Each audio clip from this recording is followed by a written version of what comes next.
ಜಯತಿ ಪರಾಶರಸೂನು ಸತ್ಯವತಿ ಹೃದಯ ನಂದನೋ ವ್ಯಾಸ ಯಸ್ಯ ಆಸ್ಯ ಕಮಲಗಲಿತಂ ವಾಂಗ್ಮಯಮೃತಂ ಜಗತ್ ಪಿಬತಿ ಭುಜಗ ಭೋಗಾಭಮುದ್ಯಮ್ಯ ಹೃದಯಂ ನಿಜಭುಜಂ ದಕ್ಷಿಣಂ ಲಕ್ಷಣಾಢ್ಯಂ ಲಲಿತ ಮುದ್ರಿಕ್ತ ವಿಜ್ಞಾನ ಮುದ್ರಂ ಭಜ ಭಜ ಅನಂತಮಿತ್ಯಾಲಪಂತಂ ಪ್ರಣತವಾನ್ ಪ್ರಾಣಿನಾಂ ಪ್ರಾಣಭೂತಂ ಪ್ರಣತಿಭಿಃ ಪ್ರೀಣಯೇ ಪೂರ್ಣಬೋಧಂ ಭವದವೋಷ್ಣೇನ ತಾತಪ್ಯಮಾನಾನ್ ಭುವಿ ಪರಂ ನಾಥಂ ಅಪ್ರೇಕ್ಷಮಾಣಾನ್ ಭುವನಮಾನ್ಯೇನ ಚ ಅನ್ಯೇನ ದೋಷ್ಣಾ ಭವತು ಭೀರ್ಮಾ ಇತಿ ನ ಸಾಂತ್ವಯಂತಂ ಪ್ರಣತವಾನ್ ಪ್ರಾಣಿನಾಂ ಪ್ರಾಣಭೂತಂ ಪ್ರಣತಿಭಿಃ ಪ್ರೀಣಯೇ ಪೂರ್ಣಬೋಧಂ. ಮೊದಲು ಪುರುಷ ಸೂಕ್ತದ ಬಗ್ಗೆ ತಿಳಿದುಕೊಳ್ಳಬೇಕಾದ ಹಿನ್ನೆಲೆ, ಅದರ ಮಹತ್ವದ ಬಗ್ಗೆ ಪ್ರಾಚೀನರು ಹೇಳಿರತಕ್ಕಂಥ ಅನೇಕ ವಿಷಯಗಳು ಸಾಮಾನ್ಯವಾಗಿ ಪುರುಷ ಸೂಕ್ತದ ಅನುವಾದದಲ್ಲೋ ವ್ಯಾಖ್ಯಾನಗಳಲ್ಲೋ ನೇರವಾಗಿ ಅದರ ಮಂತ್ರಾರ್ಥವನ್ನು ಬರೆಯುತ್ತಾರೆ. ಅದರ ಹಿನ್ನೆಲೆ, ಅದರ ಬಗ್ಗೆ ಬೇರೆ ಬೇರೆ ಪ್ರಾಚೀನ ಗ್ರಂಥಗಳಲ್ಲಿ ಇರ್ತಕ್ಕಂಥ ಮಹತ್ವ ಹೆಚ್ಚು ವಿವರವಾಗಿ ಸಿಗೋದಿಲ್ಲ. ಅದರಿಂದ ಪ್ರಸ್ತಾವನೆಯ ರೂಪವಾಗಿ ಸ್ವಲ್ಪ ಪ್ರಸ್ತಾವನೆಯನ್ನು ವಿಸ್ತಾರ ಮಾಡಿ ಅದರ ಕೆಲವು ಮುಖಗಳನ್ನು ನಿಮ್ಮ ಮುಂದೆ ಇಡ್ತಾ ಇದ್ದೇನೆ. ನಮ್ಮಲ್ಲಿ ಪುರುಷ ಸೂಕ್ತಕ್ಕೆ ಮಹತ್ವವನ್ನು ಮೊಟ್ಟ ಮೊದಲು ಋಗ್ಭಾಷ್ಯದಲ್ಲಿ ಆಚಾರ್ಯರು ಒಂದು ಮಾತು ಹೇಳಿದರು. ತತ್ರ ತಾರಾತ್, ಇದನ್ನು ಓಂ ಅಶೇಷ ಗುಣಾಧಾರ ಇತಿ ನಾರಾಯಣೋಪ್ಯಸೌ ಪೂರ್ಣೋ ಭೂತಿವರೋ ಅನಂತಗುಣೋ ಯದ್ವ್ಯಾಹೃತೀರಿತಃ ಗುಣೈಸ್ತತಃ ಪ್ರಸವಿತಾ ವರ್ಣೀಯೋ ಗುಣೋನ್ನತೆ ಭಾರತಿ ಜ್ಞಾನರೂಪತ್ವಾದ್ ಭರ್ಗೋ ಧ್ಯೇಯೋಖಿಲೇರ್ಗುಣೈಃ ಪ್ರೇರಕೋ ಅಶೇಷ ಬುದ್ಧೀನಾಂ ಸ ಗಾಯತ್ರ್ಯರ್ಥ ಏರಿತಃ ಸಪೂರ್ಣತ್ವಾತ್ ಪುಮಾನ್ ನಾಮ ಪೌರುಷೇ ಸೂಕ್ತ ಏರಿತಃ ಸ ಏವ ಸರ್ವವೇದಾರ್ಥಃ ಸರ್ವಶಾಸ್ತ್ರಾರ್ಥ ಏವ ಚ ಸ ಏವ ಸರ್ವಶಬ್ದಾರ್ಥಃ ಇತ್ಯಾಹ ಉಪನಿಷತ್ ಪರ ಅಂತ. ಪುರುಷ ಸೂಕ್ತದ ಮಹತ್ವ. ಪುರುಷ ಸೂಕ್ತ ಒಂದು ದೃಷ್ಟಿಯಿಂದ ವೇದದ, ಋಗ್ವೇದದ ಈಗ ಉಪಲಬ್ಧವಾಗಿರತಕ್ಕ ಶಾಕಲ ಸಂಹಿತೆಯ 10 ಮಂಡಲಗಳಲ್ಲಿ ಒಂದು 10ನೇ ಮಂಡಲದಲ್ಲಿ ಬರತಕ್ಕಂಥ ಒಂದು ಸೂಕ್ತ. ಪುರುಷ ಸೂಕ್ತ ಅನ್ನೋದು ಋಗ್ವೇದದ 1000 ಚಿಲ್ಲರೆ ಸೂಕ್ತಗಳಲ್ಲಿ ಒಂದು ಸೂಕ್ತ. ಇದೇನು ಮಹತ್ವ? ಎಲ್ಲ ಸೂಕ್ತಗಳು ಋಗ್ವೇದದಲ್ಲಿ ನಮಗೆ ಈಗ ಸಮಾನವಾಗಿ ಉಪಲಬ್ಧವಾಗಿರುವಾಗ 10ನೇ ಮಂಡಲದಲ್ಲಿ ಬರತಕ್ಕ ಒಂದು ಸೂಕ್ತ, 10ನೇ ಮಂಡಲದ ಮಧ್ಯದಲ್ಲಿ ಬರತಕ್ಕ 90ನೇ ಸೂಕ್ತ. ಇದು ಒಂದು ಸೂಕ್ತವನ್ನು ಇಷ್ಟು ವಿಶೇಷವಾಗಿ ಮಹತ್ವಪೂರ್ಣವಾಗಿ ಆಚರಣೆಯಲ್ಲಿ ತಂದಿದ್ದಾರೆ. ಇದಕ್ಕೆ ಕಾರಣ ಏನು ಅಂತಂದಾಗ, ಇದರಲ್ಲಿ ಒಂದು ವಿಶೇಷ ಇದೆ ಈ ಸೂಕ್ತದಲ್ಲಿ. ಇದು ಋಗ್ವೇದದಲ್ಲಿ ಬಂದಿದೆ ಅನ್ನೋದಷ್ಟೇ ಅಲ್ಲ, ಪ್ರಾಚೀನರು ಒಬ್ಬರು ಒಂದು ಮಾತು ಹೇಳ್ತಾರೆ. ಇದಂ ಪುರುಷ ಸೂಕ್ತಂ ಹಿ ಸರ್ವವೇದೇಷು ಪಠ್ಯತೆ ಅತಃ ಶ್ರುತಿಭ್ಯ ಸರ್ವಾಭ್ಯ ಸುಮಹತ್ ಬಲವತ್ ಸಮುದೀರಿತಂ. ಇದರಲ್ಲಿ ವಿಶೇಷ ಏನು ಅಂದರೆ, ಈ ಪುರುಷ ಸೂಕ್ತ ಋಗ್ವೇದದಲ್ಲೂ ಬಂದಿದೆ, ಯಜುರ್ವೇದದಲ್ಲೂ ಬಂದಿದೆ, ಕೃಷ್ಣ ಯಜುರ್ವೇದದಲ್ಲೂ ಬಂದಿದೆ, ಶುಕ್ಲ ಯಜುರ್ವೇದದಲ್ಲೂ ಬಂದಿದೆ, ಸಾಮವೇದದಲ್ಲೂ ಬಂದಿದೆ, ಅಥರ್ವವೇದದಲ್ಲೂ ಬಂದಿದೆ. ಸರ್ವವೇದೇಶು ಪಠ್ಯತೆ ಅಂತ. ಎಲ್ಲ ಸೂಕ್ತಗಳು ಎಲ್ಲ ವೇದದಲ್ಲೂ ಆವೃತ್ತವಾದದ್ದಿಲ್ಲ. ಪುರುಷ ಸೂಕ್ತ ಮಾತ್ರ ಎಲ್ಲ ಶಾಖೆಗಳಲ್ಲೂ ಇದೆ. ಪುರುಷ ಸೂಕ್ತ ಇಲ್ಲದ ಒಂದು ಶಾಖೆ ಇಲ್ಲ. ಋಕ್ ಶಾಖೆಯಲ್ಲಿ, ಋಕ್ ಸಂಹಿತಾದಲ್ಲಿ ನಾನು ಈಗಲೇ ಹೇಳಿದ ಹಾಗೆ 10ನೇ ಮಂಡಲದ 90ನೆಯ ಸೂಕ್ತ. ಯಜುಶಾಖೆಯಲ್ಲಿ ತೆಗೆದುಕೊಂಡ್ರೆ, ಯಜುಶಾಖೆಯಲ್ಲಿ ಕೃಷ್ಣ ಯಜುರ್ವೇದ, ಅದರಲ್ಲಿ ಈಗ ಬಳಕೆಯಲ್ಲಿರತಕ್ಕಂಥ ಶಾಖೆ ಅಂದರೆ ತೈತ್ತಿರಿಯ ಶಾಖೆ, ಇವತ್ತು ಆಚರಣೆಯಲ್ಲಿಲ್ಲ. ಶುಕ್ಲ ಯಜುರ್ವೇದದಲ್ಲಿ ಮುಖ್ಯವಾಗಿ ಬಳಕೆಯಲ್ಲಿ ಇರತಕ್ಕಂಥದ್ದು 2 ಶಾಖೆಗಳು. ವಾಜುಸನೀಯ ಸಂಹಿತೆ ಅಂತ ಶುಕ್ಲ ಯಜುರ್ವೇದಕ್ಕೆ ಹೆಸರು. ಅದರಲ್ಲಿ ಕಣ್ಣು ಶಾಖೆ ಮತ್ತು ಮಧ್ಯಂದಿನ ಶಾಖೆ, ಕಾಣ್ವರು ಮಾಧ್ಯಂದಿನರು 2 ಶಾಖೆಗಳು. ಆಮೇಲೆ ಸಾಮವೇದ, ಅಥರ್ವವೇದ. ಈ ಋಗ್ವೇದದಲ್ಲಿ ನಾನು ಈಗಲೇ ಹೇಳಿದ ಹಾಗೆ ಋಗ್ವೇದದಲ್ಲಿ 10 ಮಂಡಲಗಳು, ಆ 10ನೇ ಮಂಡಲದ 90ನೇ ಸೂಕ್ತ. ಯಜುರ್ವೇದದ ತೈತ್ತಿರಿಯ ಅರಣ್ಯಕದಲ್ಲಿ ಪುರುಷ ಸೂಕ್ತ ಬಂದಿದೆ. ಋಗ್ವೇದದಲ್ಲಿ ಬಂದಿರತಕ್ಕಂಥ ಪುರುಷ ಸೂಕ್ತಕ್ಕೆ 16 ಮಂತ್ರಗಳು, ಯಜುರ್ವೇದದ ತೈತ್ತಿರಿಯ ಅರಣ್ಯಕದಲ್ಲಿ ಬಂದಿರತಕ್ಕಂಥ ಪುರುಷ ಸೂಕ್ತದಲ್ಲಿ 18 ಮಂತ್ರಗಳು, ಶುಕ್ಲ ಯಜುರ್ವೇದದಲ್ಲಿ ವಾಜುಸನೇಯದಲ್ಲಿ ಅಂದರೆ ಕಾಣ್ವ ಸಂಹಿತೆ ಮತ್ತು ಮಧ್ಯಂಜನ ಸಂಹಿತೆ ಎರಡರಲ್ಲಿಯೂ ಕೂಡ ಅದು 31ನೇ ಅಧ್ಯಾಯವಾಗಿ ಬಂದಿದೆ. 40 ಅಧ್ಯಾಯಗಳು, ಶುಕ್ಲ ಯಜುರ್ವೇದಕ್ಕೆ ಒಟ್ಟು 40 ಅಧ್ಯಾಯಗಳು. ಅದರಲ್ಲಿ 31ನೇ ಅಧ್ಯಾಯ ಪೂರ್ತಿ ಒಂದು ಸೂಕ್ತ, ಪುರುಷ ಸೂಕ್ತ. ಆದರೆ ಅದರಲ್ಲಿ 23 ಮಂತ್ರಗಳು. ಪುರುಷ ಸೂಕ್ತ ಶುಕ್ಲ ಯಜುರ್ವೇದದಲ್ಲಿ 16 + 7 ಅಥವಾ 18 + 5. ಈ 16 ಋಗ್ವೇದದ 16 ಮಂತ್ರಗಳಲ್ಲದೆ ಮತ್ತೆ 7 ಮಂತ್ರಗಳು, ಅಥವಾ ಕೃಷ್ಣ ಯಜುರ್ವೇದ 18 ಮಂತ್ರಗಳು ಮತ್ತು 5 ಮಂತ್ರಗಳು. ಅದ್ಯ ಸಂಭೂತ ಪೃಥಿವೀ ರಸಾಚ್ಯ ಅದನ್ನು ತಗೊಂಡು ಅವರು ಪುರುಷ ಸೂಕ್ತದಲ್ಲಿ ಮುಂದುವರಿಸ್ತಾರೆ. ಹೀಗೆ 23 ಮಂತ್ರಗಳ ಪುರುಷ ಸೂಕ್ತ. ಸಾಮವೇದದಲ್ಲಿ ಪೂರ್ವಾರ್ಚಿಕ, ಉತ್ತರಾರ್ಚಿಕ ಅಂತ ಪೂರ್ವ ಭಾಗ, ಉತ್ತರ ಭಾಗ. ಅದರ ಮಧ್ಯದಲ್ಲಿ ಒಂದು ಆರಣ್ಯ ಕಾಂಡ ಮತ್ತು ಮಹಾನಾಮನಿ ಆರ್ಚಿಕ ಅಂತ ಇದೆ. ಆ ಪೂರ್ವಾರ್ಚಿಕದಲ್ಲಿ 5 ಅಧ್ಯಾಯಗಳು. ಸಾಮವೇದದ 6ನೇ ಅಧ್ಯಾಯವೇ ಆರಣ್ಯ ಕಾಂಡ. ಆ ಆರಣ್ಯ ಕಾಂಡದಲ್ಲಿ ಈ ಪುರುಷ ಸೂಕ್ತ ಬರ್ತದೆ.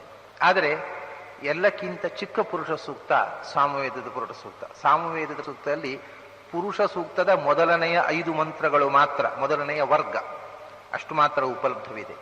ಒಂದು ಪ್ರಾಚೀನ ಗ್ರಂಥದಲ್ಲಿ ಸಾಮವೇದದ ಪುರುಷ ಸೂಕ್ತಕ್ಕೆ 7 ಮಂತ್ರಗಳು ಅಂತಿದೆ. ಆದರೆ ಈಗ ಉಪಲಬ್ಧವಿರುವುದು 5 ಮಂತ್ರಗಳು. ಅಥರ್ವ ವೇದದಲ್ಲಿ 21ನೇ ಕಾಂಡದಲ್ಲಿ 6ನೇ ಸೂಕ್ತ ಪೂರ್ತಿ ಪುರುಷ ಸೂಕ್ತ. ಅದರಲ್ಲಿಯೂ 16 ಮಂತ್ರಗಳು. ಅಥರ್ವ ವೇದದಲ್ಲಿ 16 ಮಂತ್ರಗಳು.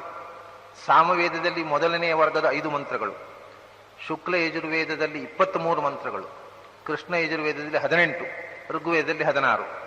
ಆದರೆ ಈ ಪಾಠಗಳಲ್ಲಿ 16 ಮಂತ್ರಗಳಲ್ಲೂ ಸ್ವಲ್ಪ ಸ್ವಲ್ಪ ವ್ಯತ್ಯಾಸಗಳಿವೆ. ಉದಾಹರಣೆಗೆ ಈಗ ಅಥರ್ವ ವೇದದಲ್ಲಿ 16 ಮಂತ್ರಗಳಾದರೂ ಕೊನೆಯ ಮಂತ್ರ ಒಂದು ಬೇರೆ, ಪೂರ್ತಿ ಬೇರೆ. ಯಜ್ಞೇನ ಯಜ್ಞಮಯಜಂತ ದೇವಾಹ ಈ ಮಂತ್ರದ ಬದಲಿಗೆ ಒಂದು ಬೇರೆ ಅನುಷ್ಠುಪ ಮಂತ್ರ ಇದೆ.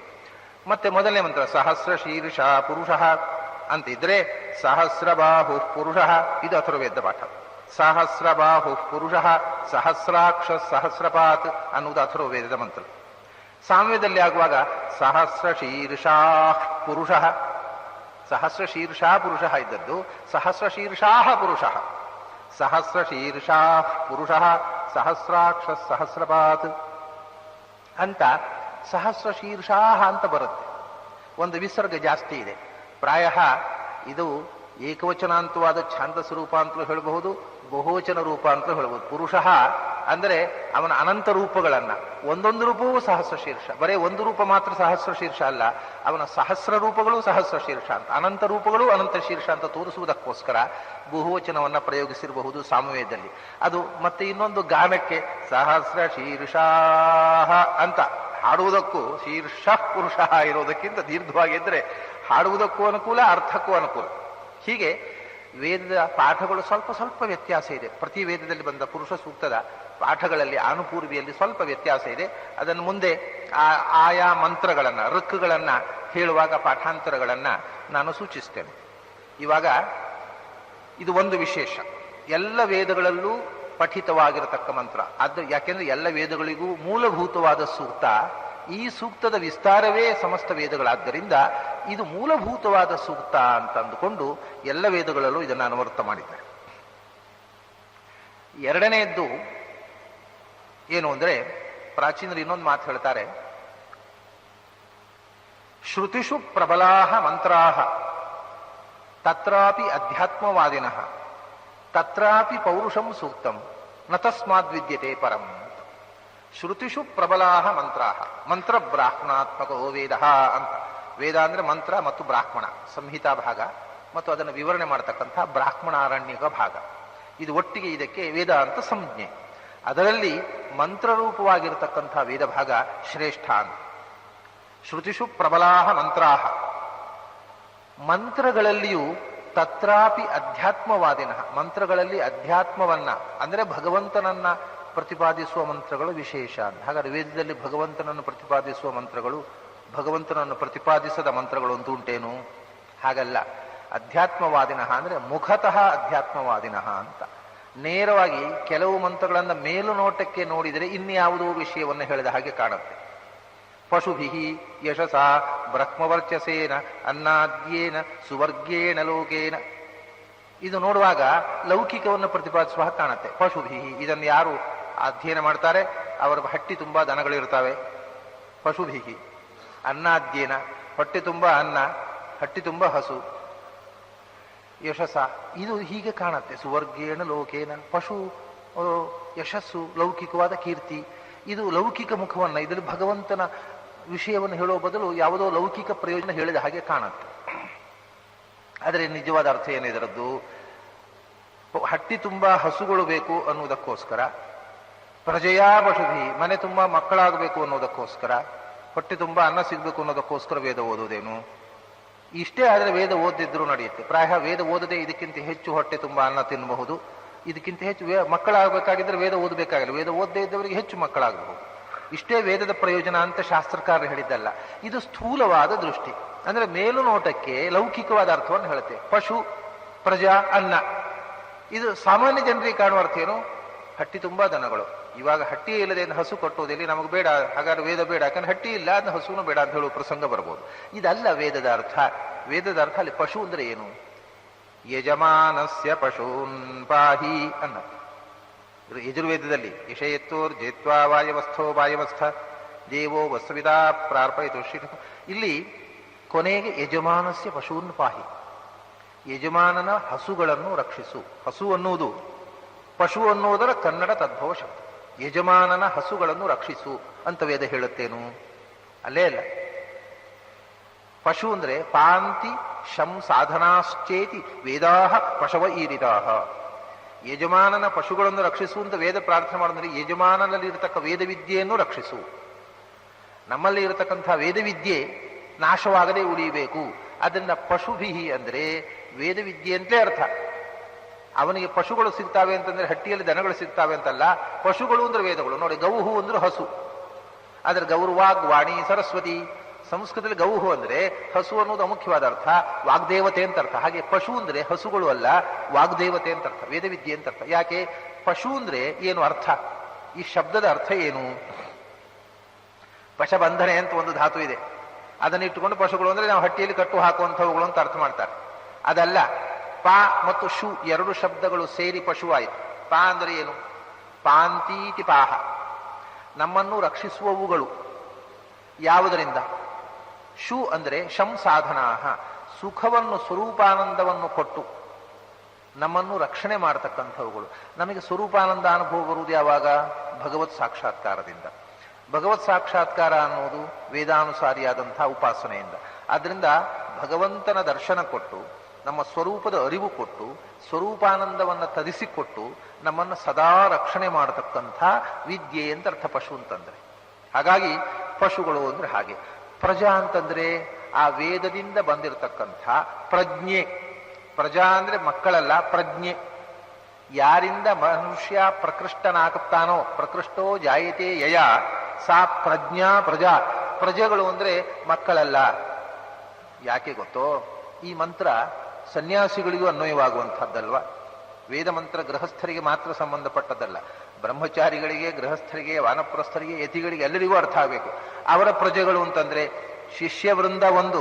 ಆದರೆ ಅದಕ್ಕಿಂತ ಮೊದಲು ಪ್ರಜಾ ಅಂದ್ರೆ ಪ್ರಜ್ಞೆ. ಮಕ್ಕಳೇ ಇಲ್ಲದೆ ಇದ್ದವನು ವೇದಾಧಿಕಾರಿಯೇ. ಅವನಿಗೆ ಪ್ರಜಾ ಅಂದ್ರೆ ಪ್ರಜ್ಞೆ. ಎರಡು ವಿಧವಾದ್ದು. ಪ್ರಜಾ ಅಂದ್ರೆ ಶಿಷ್ಯ ಸಂತತಿ. ಆಮಾಯಂತು ಬ್ರಹ್ಮಚಾರಿಣ ಸ್ವಾಹ ವಿಮಾಯಂತು ಬ್ರಹ್ಮಚಾರಿಣ ಸ್ವಾಹ. ನಾನು ಓದಿದ ವಿದ್ಯೆಯನ್ನು ಕೇಳುವ ಕಿವಿಗಳು ನನ್ನ ಮುಂದೆ ಬರಲಿ ಅಂತ. ಇಲ್ಲದಿದ್ದರೆ ಓದಿದ್ವಿ ಅರ್ಥವಾಗತ್ತೆ. ಹಾಗೆ ಅಧ್ಯಯನ ಮಾಡಿದವನು ಅಧ್ಯಾಪನ ಮಾಡದೇ ಇದ್ರೆ ಅವನ ವಿದ್ಯೆ ಎನ್ನುವುದು ಅವನಲ್ಲೇ ನಾಶವಾಗಿ ಹೋಗುತ್ತಲ್ಲ. ಅದಕ್ಕೋಸ್ಕರ ಪ್ರಜೆಗಳು ಬೇಕು ಅಂತ. ಅಂದ್ರೆ ಕೇಳುವ ಪ್ರಜೆಗಳು. ಕೇಳುವ ಪ್ರಜೆಗಳಿಗೆ ಹೇಳಲಿಕ್ಕೆ ಬೇಕಾದ ಪ್ರಜ್ಞೆ ಮೊದಲು ಇವನಲ್ಲಿ ಇರಬೇಕು. ಇವನಲ್ಲಿ ಪ್ರಜ್ಞೆ ಇಲ್ಲದೆ ಇದ್ರೆ ಪ್ರಜೆಗಳು ಕೂತು ಏನು ಮಾಡೋದು, ಕೇಳಿ ಏನು ಮಾಡೋದು. ಆದ್ರಿಂದ ಮೊದಲು ವೇದವಿದ್ಯೆಯ ಅನುಗ್ರಹ, ಅದರಿಂದ ಬೆಳೆದುಕೊಂಡಂಥ ಅಧ್ಯಾತ್ಮ ಪ್ರಜ್ಞೆ ಇದೆ ಪ್ರಜಾ ಮತ್ತು ಪಶು ಅಂತಂದ್ರೆ. ಹೀಗೆ ಬಂದಾಗ ಇದು ಅಧ್ಯಾತ್ಮ ಮುಖ ಆಯಿತು. ಆದರೆ ಮೇಲು ನೋಟಕ್ಕೆ ಇದ್ರಲ್ಲಿ ಅಧ್ಯಾತ್ಮ ಮುಖ ಕಾಣುವುದಿಲ್ಲ, ಲೌಕಿಕ ಮುಖ ಕಾಣ್ತದೆ. ಆದರೆ ಇಲ್ಲಿ ಹೇಳುವುದು ತತ್ರಾಪಿ ಅಧ್ಯಾತ್ಮವಾದಿನಃ ಅಂದ್ರೆ ಮುಖತಃ ಅಧ್ಯಾತ್ಮವಾದಿಗಳು. ಮೇಲು ನೋಟಕ್ಕೇ ಅಧ್ಯಾತ್ಮವನ್ನು ಹೇಳತಕ್ಕಂಥವುಗಳು. ಹೀಗೆ ಅದಕ್ಕೆ ಆಳವಾದ ಚಿಂತನೆಯಿಂದ ಅಧ್ಯಾತ್ಮವನ್ನು ಹೇಳತಕ್ಕವುಗಳಲ್ಲ. ನೋಡಿದ ತಕ್ಷಣ, ಉದಾಹರಣೆಗೆ ಅಸ್ಯವಾಮ ಸೂಕ್ತ, ವಿಶ್ವಕರ್ಮ ಸೂಕ್ತ, ಪುರುಷ ಸೂಕ್ತ, ನಾಸದೀಯ ಸೂಕ್ತ ಇವೆಲ್ಲ ವಿಶಿಷ್ಟವಾದವುಗಳು. ಯಾಕೆ ಅಂದರೆ ಅವು ಓದಿದ ತಕ್ಷಣವೇ ಅಧ್ಯಾತ್ಮದ ಏನೋ ಅಧ್ಯಾತ್ಮ ಇದೆ ಇದರಲ್ಲಿ ಅಥರ್ವ ವೇದದಲ್ಲಿ. ಆದ್ದರಿಂದಲೇ ವಿಶಿಷ್ಟವಾಗಿ ಕೆಲವು ಸೂಕ್ತಗಳಿಗೆ ಅಧ್ಯಾತ್ಮ ಸೂಕ್ತ ಅಂತ ಹೆಸರು ಕೊಡ್ತಾರೆ. ಅಂದ್ರೆ ಉಳಿದವುಗಳು ಅಧ್ಯಾತ್ಮಗಳಲ್ಲ ಅಂತಲ್ಲ, ಅವು ವಿಶೇಷತಃ ಅಧ್ಯಾತ್ಮವನ್ನು ಮುಖತಃ ಅಂದ್ರೆ ಅಧ್ಯಾತ್ಮವಾದಿನ ಅಂದ್ರೆ ಮುಖತಃ ಅಧ್ಯಾತ್ಮವಾದಿನ. ಓದುವಾಗಲೇ ಅಧ್ಯಾತ್ಮದ ಹೊಳಿಬೇಕು, ಇನ್ಯಾರೋ ಗುರುಗಳು ವಿವರಣೆ ಮಾಡಿದ ಮೇಲೆ ಅಲ್ಲ. ಈಗ ಪ್ರಜೆಯಾ ಪಶುಧಿ ಎಂದಾಗ ಇನ್ಯಾರೋ ಅರ್ಥ ಹೇಳಿದ ಮೇಲೆ ಅಧ್ಯಾತ್ಮ ಹೊಳೆಯೋದು ನಮಗೆ. ಅಲ್ಲಿ ತನಕ ಮಕ್ಕಳು ಮತ್ತು ಹಸು ಅಂತ ಇಷ್ಟೇ ಅರ್ಥ ಆಗೋದು. ಇದು ಹಾಗಲ್ಲ, ಓದಿದಾಗಲೇ ಅಧ್ಯಾತ್ಮದ ಸ್ಫುರಣೆ ಆಗತಕ್ಕಂಥ ಭಾಗವನ್ನ ಅಧ್ಯಾತ್ಮ ಸೂಕ್ತಗಳು ಅಂತ ಹೇಳಿದ್ರು. ಅಂದ ಈ ಮಂತ್ರಗಳು ವೇದದಲ್ಲೇ ಶ್ರೇಷ್ಠವಾದ ಭಾಗ ಮಂತ್ರಭಾಗ. ಮಂತ್ರಭಾಗದಲ್ಲಿ ಶ್ರೇಷ್ಠವಾದದ್ದು ಅಧ್ಯಾತ್ಮ ಮಂತ್ರಗಳು. ತತ್ರಾಪಿ ಪೌರುಷಂ ಸೂಕ್ತಂ. ಈ ಅಧ್ಯಾತ್ಮವಾದಿಗಳಾಗಿರತಕ್ಕಂಥ ಸೂಕ್ತಗಳಲ್ಲಿಯೂ ಶ್ರೇಷ್ಠವಾದದ್ದು ಪುರುಷ ಸೂಕ್ತ. ನತಸ್ಮಾದ್ ವಿದ್ಯತೆ ಪರಂ. ಪುರುಷ ಸೂಕ್ತಕ್ಕಿಂತ ಶ್ರೇಷ್ಠವಾದಂತಹ ಇನ್ನೊಂದು ಸೂಕ್ತ ಇಲ್ಲ. ಹೀಗೆ ಪುರುಷ ಸೂಕ್ತಕ್ಕೆ 4 ವೇದಗಳಲ್ಲಿ ಬಂದಿರತಕ್ಕಂಥ ಸೂಕ್ತ ಅನ್ನೋದು ಮಹತ್ವ. ಇನ್ನು ಅಧ್ಯಾತ್ಮವನ್ನು ಹೇಳತಕ್ಕಂಥದ್ರಲ್ಲೇ ಅತ್ಯಂತ ವಿಶಿಷ್ಟವಾದ ಎಲ್ಲಕ್ಕೂ ಮೂಲಭೂತವಾದ ಅಧ್ಯಾತ್ಮ, ಸೃಷ್ಟಿಯ ಆದಿಕಾಲೀನವಾದ ಅಧ್ಯಾತ್ಮ ಯಜ್ಞವನ್ನು ಹೇಳತಕ್ಕಂಥ ಮಂತ್ರ. ಇದು 2ನೇ ಮುಖ. ಇದೆಲ್ಲಕ್ಕಿಂತ ಮಹತ್ವದ್ದು ನಾನು ಆಗ ಹೇಳಿದ ಹಾಗೆ ಆಚಾರ್ಯರು ಋಗ್ಭಾಷ್ಯದಲ್ಲಿ ಹೇಳಿರತಕ್ಕಂಥ ಇದು ವೇದಕ್ಕೆ ಮೂಲವಾದ ಸೂಕ್ತ. ಆದ್ರಿಂದ ವೇದಕ್ಕೆ ಮಹತ್ವ. ಇನ್ಯಾವ ಸೂಕ್ತವು ವೇದಕ್ಕೆ ಮೂಲ ಅಲ್ಲ. ಹಾಗೆ ಮೊದಲು 3 ಅಕ್ಷರಗಳಿದ್ದವು, 3 ಅಕ್ಷರಗಳು ಮಾತ್ರ ಇದ್ದವು. ಅವು 3 ವೇದಗಳಾಗಿ ಬೆಳೆದದ್ದು. ಹಾಗೆ 3 ಅಕ್ಷರಗಳೇ ಅಕಾರ ಉಕಾರ ಮಕಾರ. ಈ 3 ಅಕ್ಷರಗಳಿದ್ದವು. ಅದು ಓಂ ಆಯಿತು. ಈ 3 ಅಕ್ಷರ ಒಂದೇ ಅಕ್ಷರವಾಯಿತು ಓಂ. ಈ ಒಂದು ಅಕ್ಷರ ಮತ್ತೆ ಪುನಃ ಬೇರೆ 3 ಶಬ್ದಗಳಾಗಿ ವಿಂಗಡಗೊಂಡಿತು. ಭೂಹು ಭುವಃ ಸುವಹ. 3 ಅಕ್ಷರಗಳು 3 ಶಬ್ದಗಳಾದವು. ಅದನ್ನ ಓಂಕಾರದಿಂದ ವ್ಯಾಹೃತಿ ಹುಟ್ಟಿತು. ವ್ಯಾಹೃತಿಯಿಂದ ಗಾಯತ್ರಿಯ 3 ಪಾದಗಳು ಬೆಳೆದು ಬಂದವು. ಹುಟ್ಟುವುದು ಅಂದ್ರೆ ಅದರ ಅರ್ಥ ವಿಸ್ತಾರ ಆಗುವುದಷ್ಟೇ. ಅದು ಆ ನಿಂದ ಭೂಹು ಅನ್ನುವ ಅಕ್ಷರ ಹುಟ್ಟುವುದಲ್ಲ. ಎಲ್ಲ ಅಕ್ಷರಗಳು ಅನಾದಿನಿತ್ಯಗಳು. ಅಕಾರದ ವಿಸ್ತಾರವಾಗಿ ಭೂಹು ಬಂತು, ಉಕಾರದ ವಿಸ್ತಾರವಾಗಿ ಭುವಃ ಬಂತು, ಮಕಾರದ ವಿಸ್ತಾರವಾಗಿ ಸ್ವಹ ಬಂತು. ಹೀಗೆ ಓಂಕಾರದ ವ್ಯಾಖ್ಯಾನ ರೂಪವಾಗಿ ಅದು ವಿಸ್ತಾರಗೊಂಡು 3 ವ್ಯಾಹೃತಿಗಳಾದವು. 3 ವ್ಯಾಹೃತಿಗಳು ವಿಸ್ತಾರಗೊಂಡು ಗಾಯತ್ರಿಯ 3 ಪಾದಗಳಾದವು. ಅಲ್ಲಿಗೆ 24 ಅಕ್ಷರ ಆಯಿತು. ಒಂದು ಓಂ ಇದ್ದದ್ದು ಭೂಹು ಭುವಃ ಸುವಹ ಆಗಿ ಅಲ್ಲಿಂದ 24 ಅಕ್ಷರದ ಗಾಯತ್ರಿ ಆಯಿತು. ಇಷ್ಟು ವಿಸ್ತಾರ ಆಯಿತು. ಗಾಯತ್ರಿಯ 3 ಪಾದಗಳೇ ಪುರುಷ ಸೂಕ್ತದ 3 ವರ್ಗಗಳಾದವು. 24 ಅಕ್ಷರ ಇದ್ದದ್ದು 16 ಋಕ್ಕುಗಳಾದವು. 16 ಪುರುಷ ಸೂಕ್ತದ 3 ವರ್ಗಗಳೇ ವಿಸ್ತಾರಗೊಂಡು 3 ವೇದಗಳಾದವು. ಆಗ ಇದು ವೇದ ಮಾತಾ ಅಂತ ಪ್ರಸಿದ್ಧವಾದ ಗಾಯತ್ರಿಯ ವ್ಯಾಖ್ಯಾನ ರೂಪ, ವೇದಗಳ ಮೂಲ ಗ್ರಂಥ. ಹಾಗಾಗಿ ಪುರುಷ ಸೂಕ್ತ ಇನ್ಯಾವ ಸೂಕ್ತದ ವಿಸ್ತಾರವೂ ಅಲ್ಲ ವೇದ. ಪುರುಷ ಸೂಕ್ತದ 3 ವರ್ಗಗಳನ್ನ 3 ವೇದಗಳಲ್ಲಿ ವಿಸ್ತರಿಸಿದರು. ಈಗ ಒಂದು ತೊಂದರೆ ಬಂತು ನಿಮಗೆ. ಏನು ಅಂದ್ರೆ, ಮೊದಲು ಹೇಳುವಾಗ ಪುರುಷ ಸೂಕ್ತ 4 ವೇದಗಳಲ್ಲೂ ಇದೆ ಅಂತ ಹೇಳಿದೆ. ಪುರುಷ ಸೂಕ್ತ 3 ವೇದದ ವಿಸ್ತಾರ. ಹಾಗಾದ್ರೆ 4ನೇ ವೇದವನ್ನು ಪುರುಷ ಸೂಕ್ತ ಯಾಕೆ ಕೈ ಬಿಟ್ಟಿತು? 4 ವೇದಗಳು ಒಳಗೊಂಡಿರ್ಬೇಕಿತ್ತಲ್ಲ. ಈಗ ಓಂಕಾರದಿಂದ 1 ವೇದ ತಪ್ಪಿ ಹೋಯ್ತಲ್ಲ, 3 ವೇದ. ಅದು ಓಂಕಾರದಲ್ಲಿ 3 ಅಕ್ಷರ ಬಂತು. ಅಲ್ಲಿಂದ 3 ಅಕ್ಷರ ವ್ಯಾಹೃತಿ ಬಂತು. ಅಲ್ಲಿಂದ 3 ಶಬ್ದಗಳ ವ್ಯಾಹೃತಿ. ಅಲ್ಲಿಂದ 3 ಪಾದಗಳ ಗಾಯತ್ರಿ ಬಂತು. ಅಲ್ಲಿಂದ 3 ವರ್ಗಗಳ ಪುರುಷ ಸೂಕ್ತ ಬಂತು. ಅಲ್ಲಿಂದ 3 ವೇದ. ಹಾಗಾದ್ರೆ 4ನೇ ವೇದ ಕೈ ಬಿಟ್ಟು ಹೋಯ್ತಲ್ಲ. ಶಾಖೆಗಳು 4: ಋಕ್ಷಾಖೆ, ಯಜುಶಾಖೆ, ಸಾಮಶಾಖೆ ಅಥವಾ ಶಾಖೆ ಅಂತ 4 ಶಾಖೆಗಳು. ಚತುರ್ಧ ವ್ಯಭಜತ್ತಾಂಶ್ಚ. ಆ ಶಾಖೆಗಳ ಉಪಶಾಖೆಗಳು ತಗೊಂಡ್ರೆ ಇನ್ನು 1137 ಆಗ್ತವೆ. ಋಗ್ವೇದದಲ್ಲಿ 24, ಯಜುರ್ವೇದದಲ್ಲಿ 101 ಉಪಶಾಖೆಗಳು, ಸಾಮವೇದದಲ್ಲಿ 1000, ಅಥರ್ವ ವೇದದಲ್ಲಿ 12. 24, 101, 1000, 12, 1137 ಶಾಖೆ ಉಪಶಾಖೆಗಳಾಗ್ತವೆ. ಅದೆಲ್ಲ ಇಲ್ಲಿ ಹೇಳುದು ವೇದಗಳು 3 ಅಂತ. ಶಾಖೆಗಳಲ್ಲ, ವೇದಗಳು 3. ತ್ರಯಿ ಅಂತಲೇ ಹೆಸರು ಅದಕ್ಕೆ. ಯಾಕೆ 3 ಅಂದ್ರೆ ಏನು? ಋಗ್ವೇದ ಅಂದ್ರೆ ಪದ್ಯಬದ್ಧವಾದ, ಅಂದ್ರೆ ಮಂತ್ರ ರೂಪವಾದ ಅಂತ ಹೇಳಿದ್ರಲ್ಲ. ಪದ್ಯಬದ್ಧವಾದ, ಛಂದೋಬದ್ಧವಾದ ವೇದ, ಗದ್ಯ ರೂಪವಾದ ವೇದ ಮತ್ತು ಗಾನ ರೂಪವಾದ ವೇದ. 3. ಇದನ್ನ 4 ಮಾಡ್ಲಿಕ್ಕೆ ಬರೋದೇ ಇಲ್ಲ. 3 ಅಲ್ಲದೆ ಇನ್ನು 4ನೇ ಪ್ರಕಾರವೇ ಇಲ್ಲ. ಒಂದು ಶಬ್ದವನ್ನ ಒಂದು ಪದ್ಯಬದ್ಧವಾಗಿ ಹೇಳಬಹುದು, ಒಂದು ಗದ್ಯದಲ್ಲಿ ಹೇಳಬಹುದು, ಇನ್ನೊಂದು ಹಾಡಿ ಹೇಳಬಹುದು. ಮುಗಿದೋಯ್ತು. ವಸ್ತುತಃ ಸಾಹಿತ್ಯ 2 ಇರುವುದು, ಪದ್ಯ ಗದ್ಯ ಅಂತ. ಆಮೇಲೆ ಅದಕ್ಕೆ ಹಾಡು ಸೇರಿಸಿದರೆ ಅದು ಗಾನಬದ್ಧವಾಯಿತು. 4ನೇ ಪ್ರಕಾರವೇ ಇಲ್ಲ. ಹಾಗಾಗಿ ಶಬ್ದದ ವಾಂಗ್ಮಯದಲ್ಲಿ 3 ಪ್ರಕಾರಗಳು. ಪದ್ಯರೂಪವಾದ ವೇದ, ಅದಕ್ಕೆ ಋಗ್ವೇದ ಅಂತ ಕರೆದರು. ಗದ್ಯರೂಪವಾದ ವೇದ, ಅದಕ್ಕೆ ಯಜುರ್ವೇದ ಅಂತ ಕರೆದರು. ಗಾನರೂಪವಾದ ವೇದ, ಅದಕ್ಕೆ ಸಾಮವೇದ ಅಂತ ಕರೆದರು. ಇದು ಬಿಟ್ಟು ಬೇರೆ 4ನೇ ವೇದ ಹೇಳಿಕ್ ಬರಲ್ಲ. ಅಥರ್ವ ವೇದದಲ್ಲಿ ಒಂದೋ ಪದ್ಯ ಒಂದೋ ಗದ್ಯ ಇರುತ್ತಾನೆ. ಹಾಗಾಗಿ ಋಗ್ವೇದ ಯಜುರ್ವೇದಗಳಿಂದಲೇ ಸಂಕಲನ ಮಾಡಿದ್ದು ಅಥರ್ವ ವೇದ. ಸಾಮವೇದ ಕೂಡ ಋಗ್ವೇದ ಯಜುರ್ವೇದದ ಸಂಕಲನವೇ. ಯಾಕಂದ್ರೆ ಸಾಮವೇದದಲ್ಲಿರುವ ಮಂತ್ರಗಳು ಪದ್ಯ ರೂಪವಾಗಿದ್ರೆ ಋಗ್ವೇದದ್ದು, ಗದ್ಯವಾಗಿದ್ರೆ ಯಜುರ್ವೇದದ್ದು. ಅದರಲ್ಲಿ ಸಾಮವೇದದ್ದು ವಿಶೇಷ ಏನು ಅಂದ್ರೆ ಗಾನ ಮಾತ್ರ. ಅಥರ್ವೇದದಲ್ಲಿ ಅದೂ ಇಲ್ಲ. ಆದ್ರಿಂದ ಅದನ್ನ ಪ್ರತ್ಯೇಕ ಪರಿಗಣನೆ ಮಾಡಲಿಲ್ಲ. ಅಥರ್ವೇದ ವಿಶೇಷ ಏನೂ ಇಲ್ಲ. ಒಂದೋ ಋಗ್ವೇದ ಒಂದೋ ಯಜುರ್ವೇದ, ಒಂದೋ ಗದ್ಯ ಒಂದೋ ಪದ್ಯ. ಅಥರ್ವವೇದ ಅನ್ನೋದು ಋಗ್ವೇದ ಯಜುರ್ವೇದಗಳಿಂದ, ವಿಶೇಷತಃ ಋಗ್ವೇದದಿಂದಲೇ ಆಯ್ದ ಮಂತ್ರಗಳ ಒಂದು ಸಂಗ್ರಹ. ಅದು ಪ್ರತ್ಯೇಕ ಶಾಖೆ ಯಾಕಾಯಿತು ಅಂದ್ರೆ ಅಥರ್ವ ಮುನಿ ಅದನ್ನು ಸಂಕಲನ ಮಾಡಿದ್ದರಿಂದ ಅಥರ್ವ ಮುನಿಯಿಂದ ಅಥರ್ವವೇದ ಬಂತು. ಮೊದಲ 3 ವೇದಗಳಿಗೆ ಆ ಹೆಸರು ನೋಡಿ. ಋಷಿ ಪರಂಪರೆಯ ಹೆಸರಿಲ್ಲ. ಋಗ್ವೇದ ಅನ್ನುವಲ್ಲಿ ಋಷಿಯ ಹೆಸರಿಲ್ಲ. ಯಜುರ್ವೇದ ಅನ್ನುವಲ್ಲಿ ಋಷಿಯ ಹೆಸರಿಲ್ಲ. ಸಾಮವೇದ ಅನ್ನುವಲ್ಲಿ ಋಷಿಯ ಹೆಸರಿಲ್ಲ. ಋಕ್ ಅಂದ್ರೆ ಯಾವುದರಿಂದ ನಾವು ಅರ್ಚನೆ ಮಾಡ್ತೇವೋ, ಅರ್ಚ್ಯತೆ, ಅದು ಋಕ್ ಅಂದ್ರೆ ಮಂತ್ರಗಳು.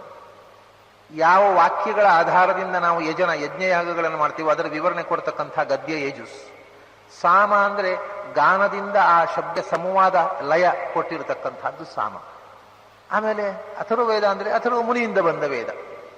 ಹೀಗೆ ಅಥರ್ವ ಮುನಿ ಎಡಿಟ್ ಮಾಡಿರತಕ್ಕಂಥ ವೇದ ಬೇರೆ ಶಾಖೆ ಆದರೂ ಕೂಡ ಅದರಲ್ಲಿ ಇರೋದು ಒಂದೋ ರಂಗಮಂತ್ರಗಳು, ಇಲ್ಲ ಯಜುಸ್ಸು ಗದ್ಯ. ಸಾಮವೇದದಲ್ಲಿಯೂ ಯಜುಸ್ಸು ಇದೆ. ಹೆಚ್ಚಿನವು ಋಗ್ವೇದದ ಮಂತ್ರಗಳೇ. ಎಲ್ಲ ಋಗ್ವೇದದ ಮಂತ್ರಗಳೇ. ಸಾಮ ಸಂಹಿತೆಯಲ್ಲಿ ಟೆಕ್ಸ್ಟು ಪ್ರತ್ಯೇಕ ಇಲ್ಲೇ ಇಲ್ಲ, ಋಗ್ವೇದದ ಮಂತ್ರಗಳೇ ಇರೋದು.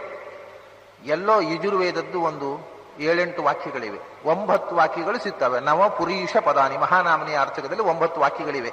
ಪುರೀಶ ಪದಗಳು ಅಂತ. ಪುರೀಶ ಇದು ಪುರುಷ, ಅದು ಪುರೀಶ, ಅಷ್ಟೇ ವ್ಯತ್ಯಾಸ. ಪುರೀಶ ಅಂದ್ರೆ ಕೂಡ ಪುರೀಶೇತೆ ಅಂತಲೇ. ನಮ್ಮ ಪುರದಲ್ಲಿ ಮಲಗಿರ್ತಕ್ಕಂಥ ಪುರದ ಈಶನಾದವನನ್ನು ಸ್ತುತಿಸುವ ಪದಗಳು ಪುರೀಶ ಪದಗಳು ಅಂತ. ಈ ಲೌಕಿಕದಲ್ಲಿ ಪುರೀಶ ಅಂದ್ರೆ ಬಹಳ ಕೆಟ್ಟ ಅರ್ಥ ಇದೆ, ಮಲ ಅಂತ ಅರ್ಥ. ಆದರೆ ವೇದದಲ್ಲಿ ಪುರೀಶ ಪದಗಳು ಅಂದ್ರೆ ಮಹಾಪವಿತ್ರವಾದಂತಹ ಗಾನ ಮಾಡತಕ್ಕಂಥ ಮಂತ್ರಗಳು. 9 ಮಂತ್ರಗಳಿವೆ. ಅವು ಪುರಕ್ಕೆ ಈಶನಾದ, ಪುರದಲ್ಲಿ ನೆಲೆಸಿರತಕ್ಕ ಭಗವಂತನನ್ನು ಸ್ತುತಿಸುವ ಪದಗಳು. ಹೀಗೆ 3 ವೇದಗಳು. ಹಾಗಾಗಿ ಈ 3 ವೇದಗಳಿಗೆ ಮೂಲಭೂತವಾಗಿ 16 ಮಂತ್ರಗಳ 3 ವರ್ಗಗಳ ಪುರುಷ ಸೂಕ್ತ ಸರ್ವ ವೇದಗಳಿಗೆ ಮೂಲ ಗ್ರಂಥವಾದ್ದರಿಂದ ಅದು ಮಹತ್ವದ್ದು ಅಂತಕ್ಕಂಥ ಮಾತನ್ನ ಹೇಳಿದರು ಆಚಾರ್ಯರು. ಈಗ ಅಕಾರದಿಂದ 3 ವ್ಯಾಹೃತಿ, 3 ವ್ಯಾಹೃತಿಯಿಂದ ಗಾಯತ್ರಿಯಿಂದ ಪುರುಷ ಸೂಕ್ತ, ಅಕಾರ ಉಕಾರ ಮಕಾರಗಳಿಂದ ಪುರುಷ ಸೂಕ್ತದಿಂದ ವೇದ. ಇದು ವಿಸ್ತಾರಗೊಂಡು 3 ಅಕ್ಷರಗಳೇ 3 ವೇದಗಳಾದವು. 3 ಅಕ್ಷರಗಳು 3. ಈಗ ಇದಕ್ಕೆ ಏನು ಸಂಬಂಧ? ನಿಮಗೆ ಪ್ರಶ್ನೆ ಬರೋದು, ಏನು ಅಕಾರಕ್ಕೂ ಋಗ್ವೇದಕ್ಕೂ ಏನು ಸಂಬಂಧ? ಈಗ ಋಗ್ವೇದದಲ್ಲಿ ಅಕಾರ ಮಾತ್ರ ಇರೋದೇನು? ಎಲ್ಲ ಸ್ವರಗಳು ಇವೆ. ಉಕಾರ ಯಜುರ್ವೇದದಲ್ಲಿ ಉಕಾರ ಮಾತ್ರ ಇರೋದೇನು? ಎಲ್ಲ ಸ್ವರಗಳು ಇವೆ. ಸಾಮವೇದದಲ್ಲಿ ಮಕಾರ ಮಾತ್ರ ಇರೋದೇನು? ಎಲ್ಲ ಅಕ್ಷರಗಳು ಎಲ್ಲ ವೇದದಲ್ಲಿ ಇದ್ದಾಗ ನೀವು ಅಕಾರ ಋಗ್ವೇದದ ಅಕ್ಷರ ಅಂತೀರಿ, ಉಕಾರ ಯಜುರ್ವೇದದ ಅಕ್ಷರ ಅಂತೀರಿ, ಮಕಾರ ಸಾಮವೇದ ಅಕ್ಷರ ಅಂತೀರಿ. ಇದನ್ನು ಯಾಕೆ ಒಪ್ಪಬೇಕು? ನೀವು ಹೇಳಿದ್ರಿ ಅಂತ ಒಪ್ಪಬೇಕು, ಅಥವಾ ಅದಕ್ಕೇನಾದ್ರೂ ಕಾರಣ ಇರಬೇಕು. ಅಕಾರ ಋಗ್ವೇದದ ಅಕ್ಷರ ಯಾಕೆ ಅಂದರೆ ಇದನ್ನು ನಾವು ವೇದಗಳಲ್ಲಿ ಸಮನ್ವಯ ಮಾಡಿಕೊಂಡು ವೇದಗಳನ್ನು ಅಧ್ಯಯನ ಮಾಡುವಾಗ ಗೊತ್ತಾಗುತ್ತೆ. ಅಕಾರ ಅನ್ನೋದು ಋಗ್ವೇದದ ಅಕ್ಷರ ಅನ್ನೋದು ಅರ್ಥದ ಅನುಸಂಧಾನ ಆಯಿತಲ್ಲ. ಆದರೆ ಅಕಾರದಿಂದ ಅಗ್ನಿಮೀಳೆ ಪುರೋಹಿತಂ ಯಜ್ಞಸ್ಯ ದೇವ ಮೃತ್ವಿಜಂ, ಅಕಾರದಿಂದ ಋಗ್ವೇದ ಪ್ರಾರಂಭವಾಯಿತು. ಅಕಾರದಿಂದ ಪ್ರಾರಂಭ ಮುಗಿಯೋದೆಲ್ಲಿ? ಸಮಾನೀವ ಕೋತಿ ಸಮಾನ ಹೃದಯಾನಿವಹ ಸಮಾನಮಸ್ತು ಮನೋ ಯಥಾವಸ್ಸು ಸಹ ಸತಿ. ಮುಗಿದೋಯ್ತಲ್ಲಿ. ಅಕಾರದಿಂದ ಈಕಾರ ತನಕ ಬಂತ. ಆಮೇಲೆ ಇಲ್ಲೇ ಇಲ್ಲ ಋಗ್ವೇದ ಅಕಾರದಿಂದ ಪ್ರಾರಂಭವಾಗಿ ಈಕಾರದಲ್ಲಿ ಮುಗಿದು ಹೋಗುತ್ತೆ. ಹಾಗಾಗಿ ಮತ್ತೆ ಉಕಾರ ಅನ್ನೋದು ಯಜುರ್ವೇದಕ್ಕೆ ಬಂತು. ಆದಿಂದ ಈ ತನಕ ಋಗ್ವೇದ ಆಗೋಯ್ತು. ಉಕಾರ ಯಜುರ್ವೇದ ಅಕ್ಷರ. ನೀವು ಮೋಸ ಬಿದ್ರಿ. ಈಗ ಯಜುರ್ವೇದದಲ್ಲಿ ಇಷೇತ್ವರ್ಜೇತ್ವ, ಹೌದು. ಮತ್ತೆ ಅಕಾರದಿಂದ ಪ್ರಾರಂಭವಾಗಿ ಇಕಾರದಲ್ಲಿ ಮುಗಿಯುತ್ತೆ ಋಗ್ವೇದ. ಯಜುರ್ವೇದ ಇಕಾರದಿಂದಲೇ ಪ್ರಾರಂಭವಾಗುತ್ತೆ. ಇಷೇತ್ವರ್ಜೇತ್ವ ವಾಯವಸ್ಥೋ ವಾಯವಸ್ಥದೇವೋ ವತ್ಸವಿತಾ ಪ್ರಾರ್ಪಯತೋ ಶ್ರೇಷ್ಠತಮಾಯ ಕರ್ಮಣೆ. ಇಕಾರದಿಂದ ಪ್ರಾರಂಭವಾಯಿತು. ಉಕಾರ ಇಲ್ಲವಲ್ಲ. ಮುಕ್ತಾಯಕ್ಕೆ ಹೋಗೋಣ. ಯಜುರ್ವೇದ ಮುಗಿಯುವುದು ಸಮುದ್ರೋ ಬಂಧು, ಅಲ್ಲಿ ಮುಗಿಯುತ್ತೆ. ಹಾಗಾದ್ರೆ ಅಕಾರದಿಂದ ಪ್ರಾರಂಭವಾಗಿ ಇಕಾರಕ್ಕೆ ಋಗ್ವೇದ ಮುಗಿಯಿತು. ಇಷೇತ್ವಜ್ಯ ಇಕಾರದಿಂದಲೇ ಯಜುರ್ವೇದ ಪ್ರಾರಂಭವಾಗಿ ಉಕಾರಕ್ಕೆ ಯಜುರ್ವೇದ ಮುಗಿಯುತ್ತೆ. ಆದಿಂದ ಊ ಬಂದ್ರೆ ಋಗ್ಯಜಸ್ಸು ಪೂರ್ತಿ ಆಯ್ತಲ್ಲಿಗೆ. ಈಗ ತಮಾಷೆ ಅಂದ್ರೆ ಈಗ ಇಷ್ಟ ಆಯ್ತು ನಾವು ಅಕಾರದ ಸುಳುವು ಋಗ್ವೇದದಲ್ಲಿ ಸಿಕ್ಕಿತ್ತು ನಮಗೆ. ಅಕಾರದಿಂದ ಇಕಾರಕ್ಕೆ ಋಗ್ವೇದ ಮುಗಿಯಿತು, ಇಕಾರಕ್ಕೆ ಪ್ರಾರಂಭವಾಗಿ ಉಕಾರಕ್ಕೆ ಯಜುರ್ವೇದ ಮುಗಿಯಿತು, ಅಕಾರದಿಂದ ಉಕಾರಕ್ಕೆ ಬಂದೆವು, ಓ ಆಯಿತು. ಈಗ ಮಕಾರ ಎಲ್ಲಿ ಉಂಟು ಸಾಮವೇದದಲ್ಲಿ? ಸಾಮವೇದದಲ್ಲಿ ಮಕಾರ ಇಲ್ಲ. ಅಗ್ನ ಆಯಾಹಿ ವೀತಯೇ ಅದು ಅಕಾರದಿಂದಲೇ ಶುರುವಾಗುವುದು. ಆಮೇಲೆ ಶನ್ನೋ ಬೃಹಸ್ಪತಿರ್ದಧಾತು ಉಕಾರದಲ್ಲೇ ಮುಗಿಯೋದು. ಮತ್ತೆ ಅಕಾರದಿಂದ ಪ್ರಾರಂಭವಾಗಿ ಉಕಾರದಲ್ಲೇ ಮುಗಿಯುತ್ತೆ ಸಾಮವೇದ. ಮಕಾರ ಎಲ್ಲಿ ಬಂತು? ಹೌದು, ಸಾಮವೇದ ಅಕಾರದಲ್ಲಿ ಪ್ರಾರಂಭವಾಗಿ ಉಕಾರದಲ್ಲೇ ಮುಗಿಬೇಕು. ಯಾಕೆ ಗೊತ್ತುಂಟು? ಸಾಮವೇದ ಸಾಹಿತ್ಯ ಏನು? ಒಂದೋ ಋಕ್ ಒಂದೋ ಯಜಸ್ಸು, ಬೇರೆ ಇಲ್ಲೇ ಇಲ್ಲ. ಋಕ್ ಯಜಸ್ಸು ಬಿಟ್ಟು ಬೇರೆ ಇಲ್ಲೇ ಇಲ್ಲ ಸಾಮವೇದದಲ್ಲಿ. ಸಾಮವೇದ ಅನ್ನೋದು ಋಗ್ವೇದದ ಮಂತ್ರಗಳಿಗೆ ಗಾನ. ಹಾಗಾಗಿ ಅಕಾರದಿಂದ ಉಕಾರ ಎರಡೇ, ಆವು ಎರಡು ಬಿಟ್ಟು ಬೇರೆ ಏನೂ ಇಲ್ಲ ಸಾಮವೇದದಲ್ಲಿ. ಮತ್ತೆ ಹಾಗಾದರೆ ಮಕಾರ ಅದರದ್ದು ಏನು ವಿಶೇಷ? ಸಾಮವೇದದಲ್ಲಿ ಗಾನ ಮಾತ್ರ ಸಾಮದ್ದು, ಮಂತ್ರಗಳೆಲ್ಲ ಋಕ್ಕಿನದ್ದು ಯಜಸ್ಸಿನದ್ದು. ಅದಕ್ಕೆ ಗಾನವನ್ನು ಸೂಚಿಸುವ ಶಬ್ದ ಅದು. ಮಕಾರ ಅನ್ನೋದು ವಸ್ತುತಃ ಮಕಾರ ಅಲ್ಲ ಅದು. ಯಾಕೆಂದ್ರೆ ನಾವು ಮಕಾರವಾಗಿ ಉಚ್ಚಾರ ಮಾಡುವುದಿಲ್ಲ. ಯಾರಾದರೂ ಹರಿಹಿ ಓಂ ಅಂತ ಹೇಳ್ತಾರೆ, ಹಾಗೆ ಹೇಳಿದ್ರೆ ಇವರಿಗೆ ಓಂಕಾರ ಹೇಳಲಿಕ್ಕೆ ಬರುವುದಿಲ್ಲ ಅಂತೇವೆ. ಹರಿಹಿ ಓಂ ಇದು ಮಕಾರ, ಗಾನ. ಆ ಮಕಾರ ಅನ್ನೋದು ಗಾನವನ್ನು ಸೂಚಿಸುತ್ತೆ. ಎತ್ತು ಕಡೆ ನಾದ, ಇದೇ ಮಕಾರ ಸಾಮವೇದದ್ದು. ಸಾಮವೇದದಲ್ಲಿ ಇರುವುದು ಬರೇ ಮಕಾರ ಮಾತ್ರ. ಅವು ಋಗ್ವೇದದ್ದು ಯಜುರ್ವೇದದ್ದೇ. ಅದರಲ್ಲಿ ಇರತಕ್ಕಂತಹ ಮಂತ್ರಗಳು ಋಕ್ ಯಜಸ್ಸಿನ ಮಂತ್ರಗಳೇ, ವಿಶೇಷತಃ ಋಕ್ಕಿನ ಮಂತ್ರಗಳು. ನಾನು ಆಗ ಹೇಳಿದ ಹಾಗೆ ಈಗ ಸಂಹಿತಾದಲ್ಲಿ ಇರತಕ್ಕಂಥದ್ದು ನವಪುರೀಶ ಪದಗಳು, 9 ಯಜಸ್ಸಿನ ಮಂತ್ರಗಳಿವೆ ಸಾಮವೇದ. ಹೀಗೆ ಆದಿಂದ ಊದಿಂದ ಮಾ ಹೇಗೆ ಬೆಳೆದು ಬಂತು ಅನ್ನೋದನ್ನ ಆ ಅಕ್ಷರಗಳಲ್ಲಿ ವೈದಿಕ ಸಾಹಿತ್ಯದಲ್ಲಿ ಆ ಮಂತ್ರಗಳ ಪ್ರಾರಂಭ ಮತ್ತು ಕೊನೆಯನ್ನು ಗಮನಿಸಿದ್ರೆ ನಮಗೆ ಅದು ಢಾಳಾಗಿ ತಿಳಿಯುವಂತೆ ಅದನ್ನು ಸಂಯೋಜನೆ ಮಾಡಿ ಇಟ್ಟಿದ್ದಾರೆ. ಆಶ್ಚರ್ಯ ಏನಂದ್ರೆ ಬಹಳ ಜನ ಇದನ್ನು ಪಾರಾಯಣ ಮಾಡ್ತಾರೆ, ಇದು ಯಾವುದನ್ನು ಯೋಚಿಸುವುದೇ ಇಲ್ಲ. ಅಕಾರದಿಂದ ಪ್ರಾರಂಭವಾಗಿದೆ, ಉಕಾರದಿಂದ ಮುಕ್ತಾಯವಾಗಿದೆ ಅನ್ನೋದನ್ನು ಯೋಚಿಸುವುದಿಲ್ಲ. ಆ ಅಕ್ಷರಗಳ ಕಡೆಗೆ ಗಮನ ಹೋಗುವುದಿಲ್ಲ. ಅಕ್ಷರ ದೃಷ್ಟಿ ನಮಗೆ ಇಲ್ಲದೇ ಇದ್ದರೆ ತಥಾಕ್ಷರಾತ್ ಸಂಭವತಿ ಇಹ ವಿಶ್ವಂ. ಆ ಅಕ್ಷರಂ ಬ್ರಹ್ಮಪರಮಂ, ಅಕ್ಷರದ ಕಡೆಗೆ ನಮಗೆ ದೃಷ್ಟಿ ಇಲ್ಲದೇ ಇದ್ದರೆ ಅಕ್ಷರ ಭಗವಂತ ನಮಗೆ ತಿಳಿಯುವುದು ಹೇಗೆ? ಅಕ್ಷರನಾದ ಭಗವಂತ. ಹೀಗೆ ಅಕಾರದಿಂದ ಬೆಳೆದು ಬಂದದ್ದು ಇದು ಒಂದು ಮುಖ. ಇನ್ನು ಅರ್ಥ, ಇದು ಸೂಚನೆ. ಆ ಅಕ್ಷರಗಳಿಂದಲೇ ಮಂತ್ರಗಳ ವ್ಯಾಪ್ತಿಯನ್ನು ಸೂಚನೆ ಮಾಡಿದ್ದಾರೆ. ಇನ್ನು ಉಳಿದಂತಹ ದೃಷ್ಟಿಯಲ್ಲಿ ಅರ್ಥದ ವಿಸ್ತಾರ. ಓಂಕಾರದಿಂದ ವ್ಯಾಹೃತಿಗಳು ಹೇಗೆ ಬೆಳೆದು ಬಂದವು, ವ್ಯಾಹೃತಿಯಿಂದ ಗಾಯತ್ರಿ ಹೇಗೆ ಬೆಳೆದು ಬಂತು, ಗಾಯತ್ರಿಯಿಂದ ಪುರುಡ ಸೂಕ್ತ ಹೇಗೆ ಬೆಳೆದು ಬಂತು ಅನ್ನೋದನ್ನ ಪ್ರಾಯ ಓಂಕಾರ, ವ್ಯಾಹೃತಿ, ಗಾಯತ್ರಿ ಇದು ಇಷ್ಟು ಒಟ್ಟಿಗೆ ಸೇರಿ ಗಾಯತ್ರಿ, ವಿಶ್ವಾಮಿತ್ರ ಗಾಯತ್ರಿ ಇದು 3 ಸೇರಿ. ಓಂಕಾರ, ಭೂರ್ಭುವಸ್ವಃ, ವ್ಯಾಹೃತಿ ಮತ್ತು ಗಾಯತ್ರಿ, ಬ್ರಹ್ಮ ಗಾಯತ್ರಿ ಇದು 3 ಸೇರಿ ವಿಶ್ವಾಮಿತ್ರ ಗಾಯತ್ರಿ. ಅದರ ಬಗ್ಗೆ ಮಾತಾಡುವಂತಹದ್ದು ಮುಂದೆ ಯೋಜನೆ ಇದೆ. ಆ ಸಂದರ್ಭದಲ್ಲಿ ಅದರ ಆರ್ಥಿಕವಾಗಿರತಕ್ಕಂತಹ ಸಂಬಂಧ, ಅರ್ಥದಿಂದ ಅದು ಹೇಗೆ ಬೆಳವಣಿಗೆ ಆಯಿತು ಅನ್ನೋದನ್ನು ಹೇಳ್ತೇನೆ. ಗಾಯತ್ರಿಯ ವಿಸ್ತಾರ ಪುರುಡ ಸೂಕ್ತಕ್ಕೆ ನಾವು ಬರೋಣ. ಸಪೂರ್ಣತ್ವಾತ್ ಪುಮಾನ್ ನಾಮ ಪೌರುಷೇಯ ಸೂಕ್ತ ಈ ರೀತಹಾನ್. ಪುರುಡ ಸೂಕ್ತದಲ್ಲಿ ಓಂಕಾರ ಏನು ಹೇಳುತ್ತೆ? ಎಲ್ಲ ಗುಣಗಳಿಂದ ಪೂರ್ಣವಾದ ತತ್ವ ಅನ್ನುವುದನ್ನು ಹೇಳುತ್ತೆ. ಅದನ್ನೇ ವ್ಯಾಹೃತಿ ಹೇಳಿತು, ಅದನ್ನೇ ಗಾಯತ್ರಿ ಹೇಳಿತು.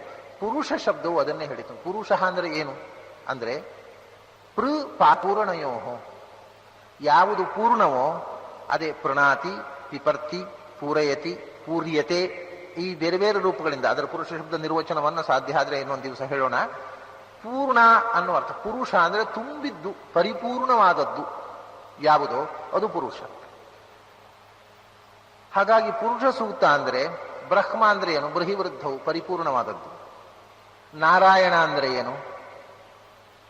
ನಾರಾಯಣ ಅಂದ್ರೆ ನಾರಾಯಣ ನರಾಣಾಮಯನತ್ವತಃ. ನಾರ ಅಂದ್ರೆ ಗುಣಗಳು, ಅವುಗಳಿಗೆ ಆಯನ ಅಂದ್ರೆ ಆಶ್ರಯ, ಗುಣಪೂರ್ಣ. ಬ್ರಹ್ಮ ಅಂದ್ರೆ ಗುಣಪೂರ್ಣ. ಪುರುಷ ಅಂದ್ರೆ ಪೂರ್ಣತ್ವಾತ್ ಪುರುಷ. ಪುರುಷ ಶಬ್ದವಾಚ್ಯ ಪರಿಪೂರ್ಣವಾದದ್ದು ಪುರುಷ. ಹಾಗಾಗಿ ಈ ಯಾವ ಪೂರ್ಣತೆಯನ್ನು, ಭಗವಂತನ ಗುಣಪೂರ್ಣತೆಯನ್ನು ಹೇಳ್ತಾ ಅದರ ವಿಸ್ತಾರ ಮಾಡ್ತಾ ಬಂತು. ಪುರುಷ ಸೂಕ್ತವು ಪರಿಪೂರ್ಣವಾದ ತತ್ವವನ್ನು ಹೇಳಿತು, ಅದರದ್ದೇ ಪರಿಪೂರ್ಣತೆಯ ವಿಸ್ತಾರ ಮತ್ತೆ 3 ವೇದಗಳು. ಪೌರುಷೇಯ ಸೂಕ್ತ ಈ ರೀತಃ ಸಏವ ಸರ್ವವೇದಾರ್ಥ. ಪುರುಷ ಸೂಕ್ತದಲ್ಲಿ ಯಾವ ಪೂರ್ಣತೆಯನ್ನ ಪುರುಷ ಶಬ್ದದಿಂದ ಉಲ್ಲೇಖ ಮಾಡಿದರೋ ಅದೇ 3 ವೇದಗಳು ವಿಸ್ತರಿಸಿದವು. ಆಮೇಲೆ ಬರೇ 3 ವೇದಗಳಷ್ಟೇ ಅಲ್ಲ, ಸರ್ವಶಾಸ್ತ್ರಾರ್ಥ ಏವಚ ಅಂತ. ಸಏವ ಸರ್ವ ವೇದಾರ್ಥ ಸರ್ವಶಾಸ್ತ್ರಾರ್ಥ ಏವಚ. ಬರೇ ವೇದಗಳಷ್ಟೇ ಅಲ್ಲ, ಐತರೇಯದಲ್ಲಿ ಒಂದು ಮಾತಿದೆ, ತಾವ ಏತಾ ಸರ್ವಾರಚ ಸರ್ವೇ ಘೋಷಾ ಸರ್ವೇ ವೇದಾ ಏಕೈವ ವ್ಯಾಹೃತಿ ಪ್ರಾಣ ಏವ ಪ್ರಾಣರಚ ಇತ್ಯೇವ ವಿದ್ಯಾತ್. ಇವಾಗ ಯಾವ ಶಬ್ದವನ್ನು ತಗೊಂಡ್ರೂ ಕೂಡ ವೇದವೆಲ್ಲ ಪೂರ್ಣನಾದ ಭಗವಂತನನ್ನು ಹೇಳುತ್ತೆ ಅಂತ ಹೇಳ್ತೀರಿ. ಈ ವೇದದಲ್ಲಿ ಅಗ್ನಿಮೀಳೆ ಅಂತ ಹೇಳುತ್ತೆ, ಒಂದು ಕಡೆ ಅಗ್ನಿ, ಆಮೇಲೆ ವಾಯವಾಯಾಹಿ ದರ್ಶತ ಇಮೇಜೋ ಮಾರಂಗದ ವಾಯು ಬರ್ತಾನೆ, ಪಾವಕಾನ ಸರಸ್ವತಿ ಸರಸ್ವತಿ ಬರ್ತಾನೆ, ಇಂದ್ರಾಯಾಹಿ ತುತುಜಾನಾನ್ ಮಿತ್ರಾವರಣ ನೂನುವಾಂ ಮಿತ್ರ ಬರ್ತಾನೆ, ವರುಣ ಬರ್ತಾನೆ, ವಾಯು ಬರ್ತಾನೆ, ಇಂದ್ರ ಬರ್ತಾನೆ, ಇಂದ್ರ ಶ್ರೇಷ್ಠ ನಿರ್ಮಣಾದಿ ಯಾವ್ಯಾವುದೋ ದೇವತೆಗಳು ಬರ್ತಾರೆ. ಎಲ್ಲವೂ ಒಂದೇ ಪರಿಪೂರ್ಣವಾದ ತತ್ವವನ್ನು ಹೇಳುತ್ತೆ ಅಂತ ನೀವು ಹೇಳ್ತಂದ್ರೆ ಅದಕ್ಕೆ ಹೇಳಿದ್ರೆ ಸರ್ವಾರುಚ, ಎಲ್ಲ ಋಕ್ಕುಗಳು ಭಗವಂತನನ್ನೇ ಹೇಳ್ತಾವೆ. ಯಾಕೆಂದ್ರೆ ಸರ್ವೇ ಘೋಷಾಹ, ಎಲ್ಲ ಶಬ್ದಗಳು ಎಲ್ಲ ನಾದಗಳು ಭಗವಂತನನ್ನೇ ಹೇಳ್ತಾವೆ. ಆದ್ದರಿಂದ ಚಲಿಸದೇ ಇರುತ್ತವೆ, ಈಗ ಚಲನೆ ಕೊಡ್ತಕ್ಕವ ಅಂತ ನಾವು ಬೆಂಕಿಯನ್ನು ಹೇಳ್ತೀವಿ. ಯಾಕೆಂದ್ರೆ ನಮಗೆ ಕಣ್ಣಿಗೆ ಕಾಣತ್ತೆ, ನೀರು ಒಲೆಯಲ್ಲಿಟ್ಟರೆ ಚಲಿಸೋದಿಲ್ಲ, ಬೆಂಕಿ ಹಾಕಿದ್ರೆ ಕೊತ ಕೊತ ಚಲನೆ ಶುರುವಾಗತ್ತೆ. ವಿದ್ಯುತ್ತು ಸ್ವಿಚ್ ಹಾಕಿದರೆ ಚಲನೆ ಆಗತ್ತೆ, ಬೆಂಕಿ ಚಾಲನೆ ಕೊಡುತ್ತೆ. ಆದರೆ ಇಡೀ ಜಗತ್ತು ಚಲಿಸಲಾರದ ಜಗತ್ತಿಗೆ ಚಾಲನೆ ಕೊಡತಕ್ಕ ಮೂಲ ಶಕ್ತಿ ಅಂತ ಆ ಶಬ್ದದ ನಿಜವಾದ ಅರ್ಥ ಯಾರು? ಹೀಗೆ ಅರ್ಥ ಹಚ್ಚುತ್ತಾ ಹೋದರೆ ಪ್ರತಿಯೊಂದು ಶಬ್ದಕ್ಕೂ ಕೂಡ ಅರ್ಥಾನುಸಂಧಾನ ಮಾಡಿದಾಗ ಶಬ್ದದ ನಿಜವಾದ ಅರ್ಥ ಎಲ್ಲಿ ಆಗತ್ತೆ ನೋಡ್ರಿ.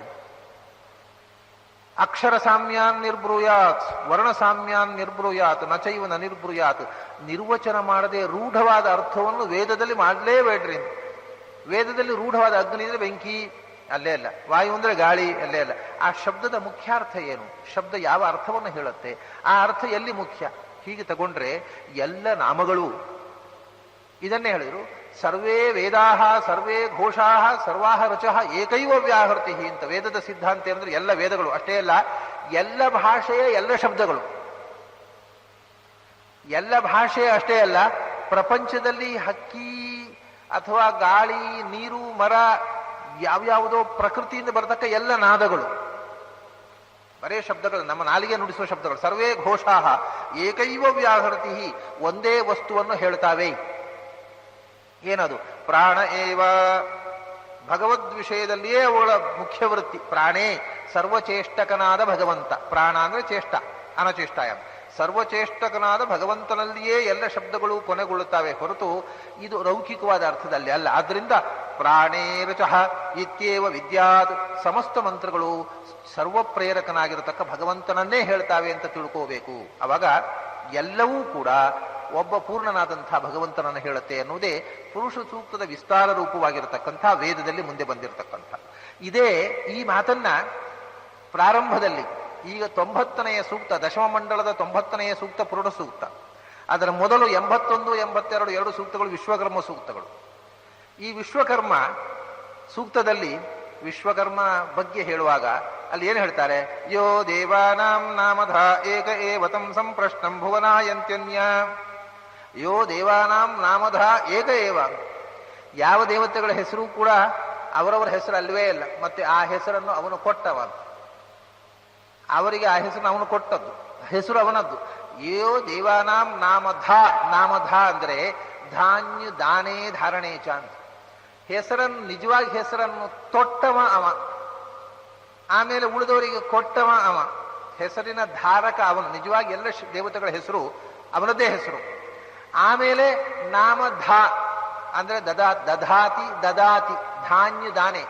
ಉಳಿದವರಿಗೆ ಆ ಹೆಸರನ್ನು ಕೊಟ್ಟವನು ಅವನು, ಮೂಲತಃ ಅವನದ್ದೇ ಹೆಸರು. ತಂ ಸಂಪ್ರಶ್ನಂ ಭುವನಾಯಂತ್ಯನ್ಯ.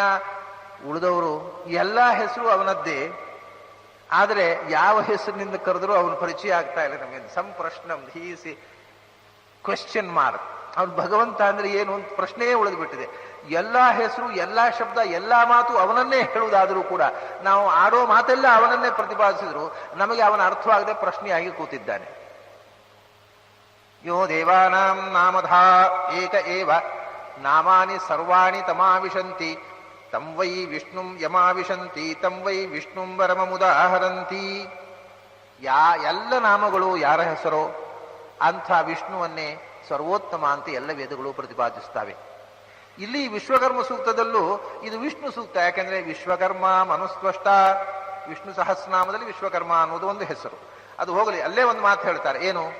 ಅಜಸ್ಯ ನಾಭೌ ಅಧ್ಯೇಕಮರ್ಪಿತಂ ಯಸ್ಮಿನ್ ವಿಶ್ವ ಭುವನಾನಿ ತಸ್ಥುಃ. ಇದನ್ನು ಕನ್ನಡಕ್ಕೆ ಅನುವಾದರೆ ಹುಟ್ಟದವನ ಹೊಕ್ಕುಳಲ್ಲಿ ಒಂದು ಹುಟ್ಟಿತು, ಅಜಸ್ಯ ನಾಭೌ ಅಧ್ಯೇಕಂ ಅರ್ಪಿತಂ. ಹುಟ್ಟದವನ ಹೊಕ್ಕುಳಲ್ಲಿ ಒಂದು ಹುಟ್ಟಿತು, ಅಜಸ್ಯ ಹುಟ್ಟದವನ ನಾಭೌ ಹೊಕ್ಕುಳಲ್ಲಿ ಅಧಿ ಏಕಂ ಅರ್ಪಿತಂ, ಒಂದು ಇತ್ತು, ನೆಲೆಸಿತ್ತು. ಹುಟ್ಟದವನ ಹೊಕ್ಕುಳಲ್ಲಿ ಒಂದು ಇತ್ತು. ಏನಿತ್ತದು? ಹುಟ್ಟದವನ ಹೊಕ್ಕುಳಲ್ಲಿ ಹೂ ಒಂದು ಹುಟ್ಟಿತು. ಒಂದು ಹೂ ಹುಟ್ಟಿತಂತೆ ಹುಟ್ಟದವನ ಹೊಕ್ಕುಳಿಂದ. ಆ ಹೂ ಎಂಥದು? ಯಸ್ಮಿನ್ ವಿಶ್ವ ಭುವನಾನಿ ತಸ್ಥು. ಯಾವ ಹೂವಿನಲ್ಲಿ ಚತುರ್ದಶ ಭುವನಗಳೂ ನೆಲೆಗೊಂಡವೋ ಅಂಥ ಹೂ ಒಂದು ಹುಟ್ಟಿತು. ಒಂದು ಹಾಗಾದ್ರೆ ಇದು ಪದ್ಮನಾಭ. ಇದು ಯಾರು? ವಿಶ್ವಕರ್ಮ ಅನ್ನೋದು ಗೊತ್ತಾಯ್ತು. ಹೊಕ್ಕುಳಲ್ಲಿ ಹೂವಿಲ್ಲದವನಲ್ಲ, ಹೊಕ್ಕುಳಲ್ಲಿ ಹೂವಿರುವವನಿವ. ಅಜಸ್ಯ ನಾಭೌ ಅಧಿ ಏಕಮರ್ಪಿತಂ. ಅವನ ಹೊಕ್ಕುಳಲ್ಲಿ ಒಂದು ಹುಟ್ಟಿತು. ಯಾವುದೋ ಬ್ರಹ್ಮಾಂಡ, ಅದರಲ್ಲಿ ಸಮಸ್ತ ಭುವನಗಳು ತುಂಬಿವೆ. ಬ್ರಹ್ಮಾಂಡ ರೂಪವಾದ ಕಮಲ ಯಾರ ಹೊಕ್ಕುಳಲ್ಲಿ ಹುಟ್ಟಿತೋ ಅಂಥ ಬ್ರಹ್ಮಾಂಡ ಜನಕನಾಗಿರತಕ್ಕಂಥ ಕಮಲನಾಭ ಪದ್ಮನಾಭ ವಿಶ್ವಕರ್ಮ ಸೂಕ್ತ ಪ್ರತಿಪಾದ್ಯ. ಅದನ್ನೇ ಅಲ್ಲಿ ನಾಮಾನಿ ಸರ್ವಾಣಿ ಯಮಾವಿಶಂತಿ ತಂ ವೈ ವಿಷ್ಣುಂ ವರಮುದಾಹರಂತಿ ಅಂದು. ಇದನ್ನ ಸ್ಕಾಂದ ಪುರಾಣ ವ್ಯಾಖ್ಯಾನ ಮಾಡಿತು. ಅಜಸ್ಯ ನಾಭು ಅನ್ನುವಲ್ಲಿ ಒಂಥರ ಮಿಸ್ಟಿಕ್ ಆಗಿದೆ. ಹುಟ್ಟದವನ ಹೊಕ್ಕುಳಲ್ಲಿ ಒಂದು ಹುಟ್ಟಿತು. ಹುಟ್ಟದವ ಅಂತ ಯಾರು ಹೇಳಲಿಲ್ಲ ಅಲ್ಲಿ.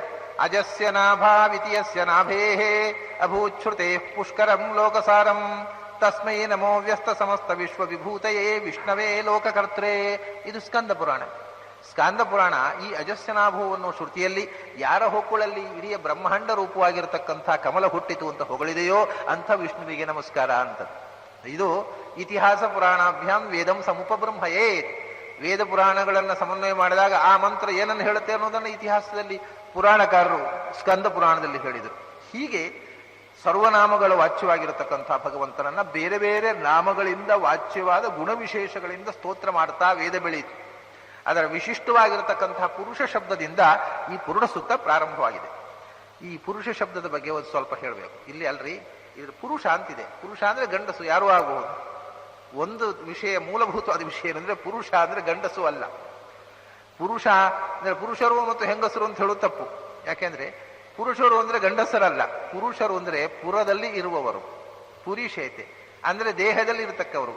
ನಾವು ಜೀವಪರವಾಗಿ ಮಾಡಿದ್ರು ಪುರುಷರು ಅಂದ್ರೆ ಗಂಡಸರು ಮತ್ತು ಹೆಂಗಸರು. ಏನು ಹೆಂಗಸರು ದೇಹದಲ್ಲಿ ಇರೋದಿಲ್ಲ, ಏನು ಮತ್ತೆ ಅಲ್ಲಿ ಇರ್ತಾರೆ ಅವರು. ಪುರುಷ ಅಂದ್ರೆ ಪುರದಲ್ಲಿ ಇರುವವರು, ದೇಹದಲ್ಲಿ ಇರುವಂಥ ಶಕ್ತಿ. ಅದು ಯಾವುದು? ಜೀವವೂ ದೇಹದಲ್ಲಿರುವುದು, ಜೀವ ನಿಯಾಮಕವಾಗಿ ಭಗವಂತ ದೇಹದಲ್ಲಿದೆ. ಅನ್ನ ಪುರುಷ ಅಂತಂದ್ರೆ ಗಂಡಸು ಅಂತ ಅರ್ಥ ಅಲ್ಲ. ಸಂಸ್ಕೃತದಲ್ಲಿ ದೇಹದಲ್ಲಿ ಇರತಕ್ಕ ಜೀವ ಅಂತ. ಅದು ಹೆಣ್ಣು ಜೀವಕ್ಕೂ ಪುರುಷವೇ. ಯಾಕೆಂದ್ರೆ ಪುರದಲ್ಲಿ ಇರೋದು. ಗಂಡು ಜೀವ ಆಗಲಿ ಹೆಣ್ಣು ಜೀವ ಆಗಲಿ ಅದು ಪುರದಲ್ಲೇ ಇರುವಂಥದ್ದು ಪುರುಷವೇ. ಅದರಿಂದ ಪುರುಷ ಅಂತಂದ್ರೆ ಹೆಂಗಸರು ಪುರುಷರಲ್ಲ, ನಾವು ಮಾತ್ರ ಪುರುಷರು ಅಂತ ಯಾರು ಹೇಳುವ ಹಾಗಿಲ್ಲ. ಆದರೆ ಒಂದು ವಿಶಿಷ್ಟವಾಗಿ ಗಂಡಸು ಎನ್ನುವ ಅರ್ಥದಲ್ಲಿಯೂ ಅದು ಬಳಕೆಯಲ್ಲಿ ರೂಢಿಯಲ್ಲಿ ಇರುವುದು ನಿಜ. ತತ್ ಪುರುಷೋ ಮಾನವ ಅನ್ನುವಲ್ಲಿ ಭಾರತಿ ತತ್ ಪುರುಷ ಮಾನವ ವಾಯುತತ್ವವನ್ನು ಭಾರತೀಪತಿ ಅಂತ ಹೇಳುವಾಗ ಭಾರತೀಯ ಪುರುಷ ಅಂತ. ಪುರುಷ ಅಂದ್ರೆ ಗಂಡ ಅನ್ನುವ ಅರ್ಥದಲ್ಲಿ ಪ್ರಯೋಗ. ಇದು ಇವತ್ತು ತುಳುವಿನಲ್ಲಿ ಮಾತ್ರ ಇದೆ. ನಮ್ಮ ಬೇರೆ ಭಾಷೆಗಳಲ್ಲಿ ಪುರುಷ ಅನ್ನೋದಕ್ಕೆ ಗಂಡ ಅನ್ನುವ ಅರ್ಥ ಇಲ್ಲ. ತುಳುವಿನಲ್ಲಿ ಅವಳ ಪುರುಷ ಅಂದ್ರೆ ಅವಳ ಗಂಡ ಅಂತ ಅರ್ಥ. ಹೀಗೆ ಅದು ಬೇರೆ ಬೇರೆ ಅರ್ಥದಲ್ಲಿ ಸಂಕುಚಿತ ಅರ್ಥದಲ್ಲಿ ಮತ್ತೆ ಬಳಕೆಗೆ ಬಂದರೂ ಮೂಲಭೂತವಾಗಿ ಪುರುಷ ಅಂದ್ರೆ ಶರೀರದಲ್ಲಿ ಇರುವಂಥವು. ಶರೀರದಲ್ಲಿ ಇರತಕ್ಕವ ಅಂದ್ರೆ ನಾರಾಯಣ ವಿಷ್ಣು ಅಂತ ನೀವು ಹೇಗೆ ತೀರ್ಮಾನ ಮಾಡಿದ್ರಿ? ಪುರುಷ ಶಬ್ದ ಇರುವುದಿಲ್ಲ, ಬೇರೆ ಶಬ್ದವೇ ಇಲ್ಲ. ಒಂದು ವಿಷಯ ಏನು ಅಂದ್ರೆ ಬ್ರಹ್ಮಸೂತ್ರದಲ್ಲಿ ಅನೇಕ ಶಬ್ದಗಳನ್ನು ಸಮನ್ವಯ ಮಾಡಿದ್ದಾರೆ. ಸಮನ್ವಯಾಧ್ಯಾಯದಲ್ಲಿ ಬೇರೆ ಬೇರೆ ಶಬ್ದಗಳನ್ನು ವೈಶ್ವಾನರ ಶಬ್ದವನ್ನು ಸಮನ್ವಯ ಮಾಡಿದ್ದಾರೆ, ಪ್ರಾಣಸ್ತಥಾ ಪ್ರಾಣ ಶಬ್ದವನ್ನು ಸಮನ್ವಯ ಮಾಡಿದ್ದಾರೆ, ಆಕಾಶ ಶಬ್ದವನ್ನು ಸಮನ್ವಯ ಮಾಡಿದ್ದಾರೆ. ಯಾವುದೋ ಇತರ ವಾಚಿ ಆಗಿರತಕ್ಕಂತಹ ಶಬ್ದಗಳನ್ನ ಭಗವಂತನಲ್ಲಿ ಸಮನ್ವಯ ಮಾಡಿದ್ದಾರೆ. ಪುರುಷ ಶಬ್ದವನ್ನು ಸಮನ್ವಯ ಮಾಡಲಿಲ್ಲ.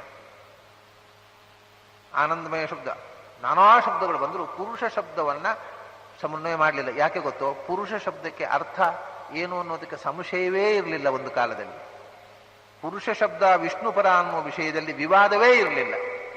ಆದ್ದರಿಂದ ಅದನ್ನು ಸಿದ್ಧಾಂತವಾಗಿ ಹೇಳ್ತಾನೆ. ಪುರುಷ ವಿಧಂ ಅಭಿಚೈನಂ ಅಭಿಧೀಯತೆ, ಪುರುಷ ವಿಧಂ ಅಭಿಚೈನಂ ಅಧೀಯತೆ. ಪುರುಷ ವಿದ್ಯೆಗೆ ಅನುಗುಣವಾಗಿರತಕ್ಕಂಥ ವಿಶೇಷಣಗಳಿಂದ ವೈಶ್ವಾನರ ವಿದ್ಯೆಯಲ್ಲಿ ಹೇಳಿದ್ರಿಂದ ಅವನು ವಿಷ್ಣು ಅಂತ ಸಿದ್ಧಾಂತ ಮಾಡುವಾಗ ಅದನ್ನು ನಿರ್ಣಾಯಕವಾದ ಮಾತಾಗಿ ಹೇಳ್ತಾರೆ. ಪುರುಷ ಶಬ್ದವನ್ನು ಸಮನ್ವಯ ಮಾಡುವುದಿಲ್ಲ. ಕಾರಣ ಪುರುಷ ಶಬ್ದ ವಿಷ್ಣುಪರ ಅನ್ನುವ ವಿಷಯದಲ್ಲಿ ಪ್ರಾಚೀನ ಗ್ರಂಥಗಳಲ್ಲಿ ವಿವಾದವೇ ಇರಲಿಲ್ಲ. ಪುರುಷ ಅಂದ್ರೆ ವಿಷ್ಣು ಅಂತಲೇ ಅರ್ಥ. ಇದಕ್ಕೆ ನಿಮಗೆ ಪ್ರಾಚೀನ ಪುರಾಣಗಳ ಕೆಲವು ಮಾತನ್ನ ನಾನು ಹೇಳಬೇಕು. ಭಗವಾನಿತಿ ಶಬ್ದೋಯಂ ತಥಾ ಪುರುಷ ಇತ್ಯಪಿ ನಿರುಪಾಧೀತು ವಿದ್ಯೇತೆ ವಾಸುದೇವೇ ಸನಾತನೆ. ಎರಡು ಶಬ್ದಗಳು ವಾಸುದೇವೇ ಸನಾತನೆ, ಇದು ಕೇವಲ ವಿಷ್ಣುವಾಚಕವಾದ ಶಬ್ದಗಳು ಅಂದರು ಪುರಾಣದಲ್ಲಿ. ಯಾವುದು? ಭಗವಾನ್ ಇತಿ ಶಬ್ದೋಯಂ ತಥಾ ಪುರುಷ ಇತ್ಯಪಿ. ಭಗವಾನ್ ಮತ್ತು ಪುರುಷ, ಅವ್ಯ ಪುರುಷ ಸಾಕ್ಷಿ, ವೈಕುಂಠ ಪುರುಷ ಪ್ರಾಣ. ವಿಷ್ಣು ಸಹಸ್ರನಾಮದಲ್ಲಿ 2 ಬಾರಿ ಪುರುಷ ಶಬ್ದ ಬಂದಿದೆ. ಪುರಾಣ ಹೇಳುತ್ತೆ ಭಗವಾನ್ ಇತಿ ಶಬ್ದೋಯಂ ತಥಾ ಪುರುಷ ಇತ್ಯಪಿ. ಭಾಗವತಲ್ಲಿಯೂ ಹೇಳಿದ್ದಾರೆ, ಬ್ರಹ್ಮೇತಿ ಪರಮಾತ್ಮೇತಿ ಭಗವಾನ್ ಇತಿ ಶಬ್ದ್ಯತೆ. ಬ್ರಹ್ಮ, ಪರಮಾತ್ಮ, ಭಗವಾನ್ ಅನ್ನತಕ್ಕಂಥ ಶಬ್ದ ಕೇವಲ ವಿಷ್ಣು ವಾಚಕ ಅಂತನ್ನುವಂಥ ಮಾತನ್ನ ಭಾಗವತಲ್ಲಿ ಹೇಳಿದ್ದಾರೆ. ಇಲ್ಲಿ ಹೇಳ್ತಾರೆ ಭಗವಾನ್ ಅನ್ನೋ ಶಬ್ದ, ಅದರ ಜೊತೆಗೆ ಪುರುಷ ಇತ್ಯಪಿ. ಇವು ನಿರುಪಾಧೀತು ವಿದ್ಯೇತೆ ವಾಸುದೇವೇ ಸನಾತನೆ. ಇದು ವಾಸುದೇವನಲ್ಲಿ ಮಾತ್ರವೇ ನಿರುಪಾಧಿಯಾಗಿ, ಅಂದ್ರೆ ಇದು ಬೇರೆ ಇರುವಾಗ ನೈಮಿತ್ತಿಕ ಉಪಾಧಿ ಕಾರಣಾಂತರದಿಂದ ಉಳಿದವರನ್ನು ಪುರುಷ ಅಂತ ಹೇಳ್ತಾರೆ. ಯಾವ ಕಾರಣವೂ ಇಲ್ಲದೆ ನಿರುಪಚಾರ ಔಪಚಾರಿಕವಲ್ಲದೆ ಮುಖ್ಯವಾದಂಥ ಈ ಶಬ್ದದ ಅರ್ಥ ಪುರುಷ ಮತ್ತು ಭಗವಾನ್ ಅಂದ್ರೆ ವಾಸುದೇವ.